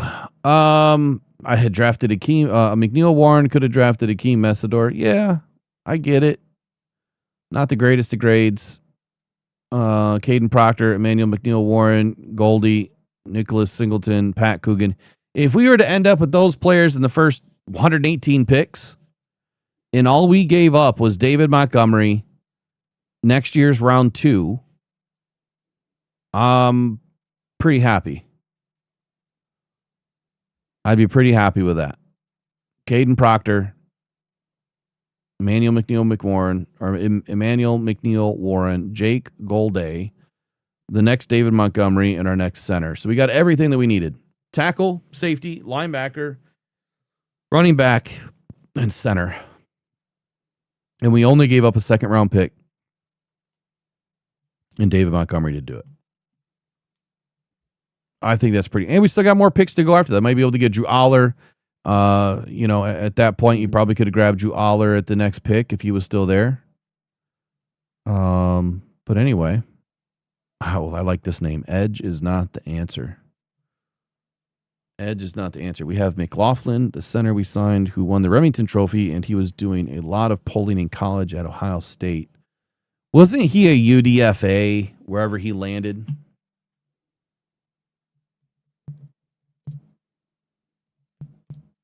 Do you remember, Eric? Was he Who's that? Seth McLaughlin. The Lions, I think, signed him to a future at the end of the season. I don't remember he was on the Ohio State team in 2024. Okay, he came from somewhere else. I don't remember. I do remember them doing a futures deal.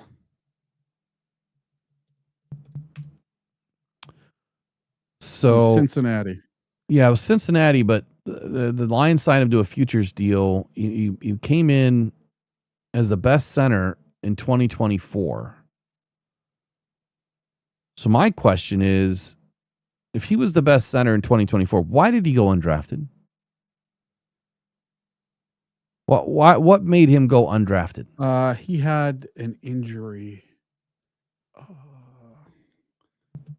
Seth. What? How do you spell his last name? MC Laugh Lynn. Okay, I found him. Let's see. He had a ruptured Achilles in November of 2024, so tail end of the Ohio State season. Raised concerns about his immediate health and long-term recovery and an inability to participate in pre-draft workouts. So there you go. And that's exactly why I feel Connor Lew's going to have the same problem. If McLaughlin went undrafted, why wouldn't the same thing happen to Connor Lew? Or, would he not be available even later in the 5th or 6th round? If Brad wasted a pick on a 5th or 6th round guy like Lew, okay, it's not a big deal. And even if he doesn't work out, it's not a big deal. It really isn't. I'll remind everybody of this. The New England Patriots are in the Super Bowl. And here's a hard fact. You're going to shit a brick on this one. Here's a hard fact. Let me pull up volume 2. Listen to this. The Patriots, since 2021, have made 49 draft picks. Take a wild guess at how many remain on the roster today. 19. Now you were close. 29. 11 were cut outright after being evaluated, drafted, and then discarded. The 2021 class completely evaporated. Only Barmore and Stevenson remain. The 2022 class, out of 10 picks, only Marcus Jones remains. 10% retention rate. 2023, what they call the reset, 42% of that class is already gone, including high-profile picks like Keon White and kicker Chad Ryland. The 2024 class, well, you're starting to get a little bit of stability because it's too early, for some of those class picks to depart, right? It's a little too early. And as far as 25, they were just drafted. So since 2021, the Patriots have a staggering 36.8% hit rate. Anyone know what the league average is for a GM hit rate? I've said it a handful of times. 60%. That's close. Anyone know? Take a guess. What is the percentage of a GM hit rate? What I mean by that is, how many picks do they get right?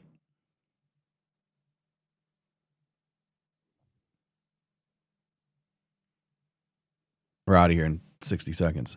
The average hit rate in the NFL is 55%. Anyone care to venture a guess at where the Lions are? 80.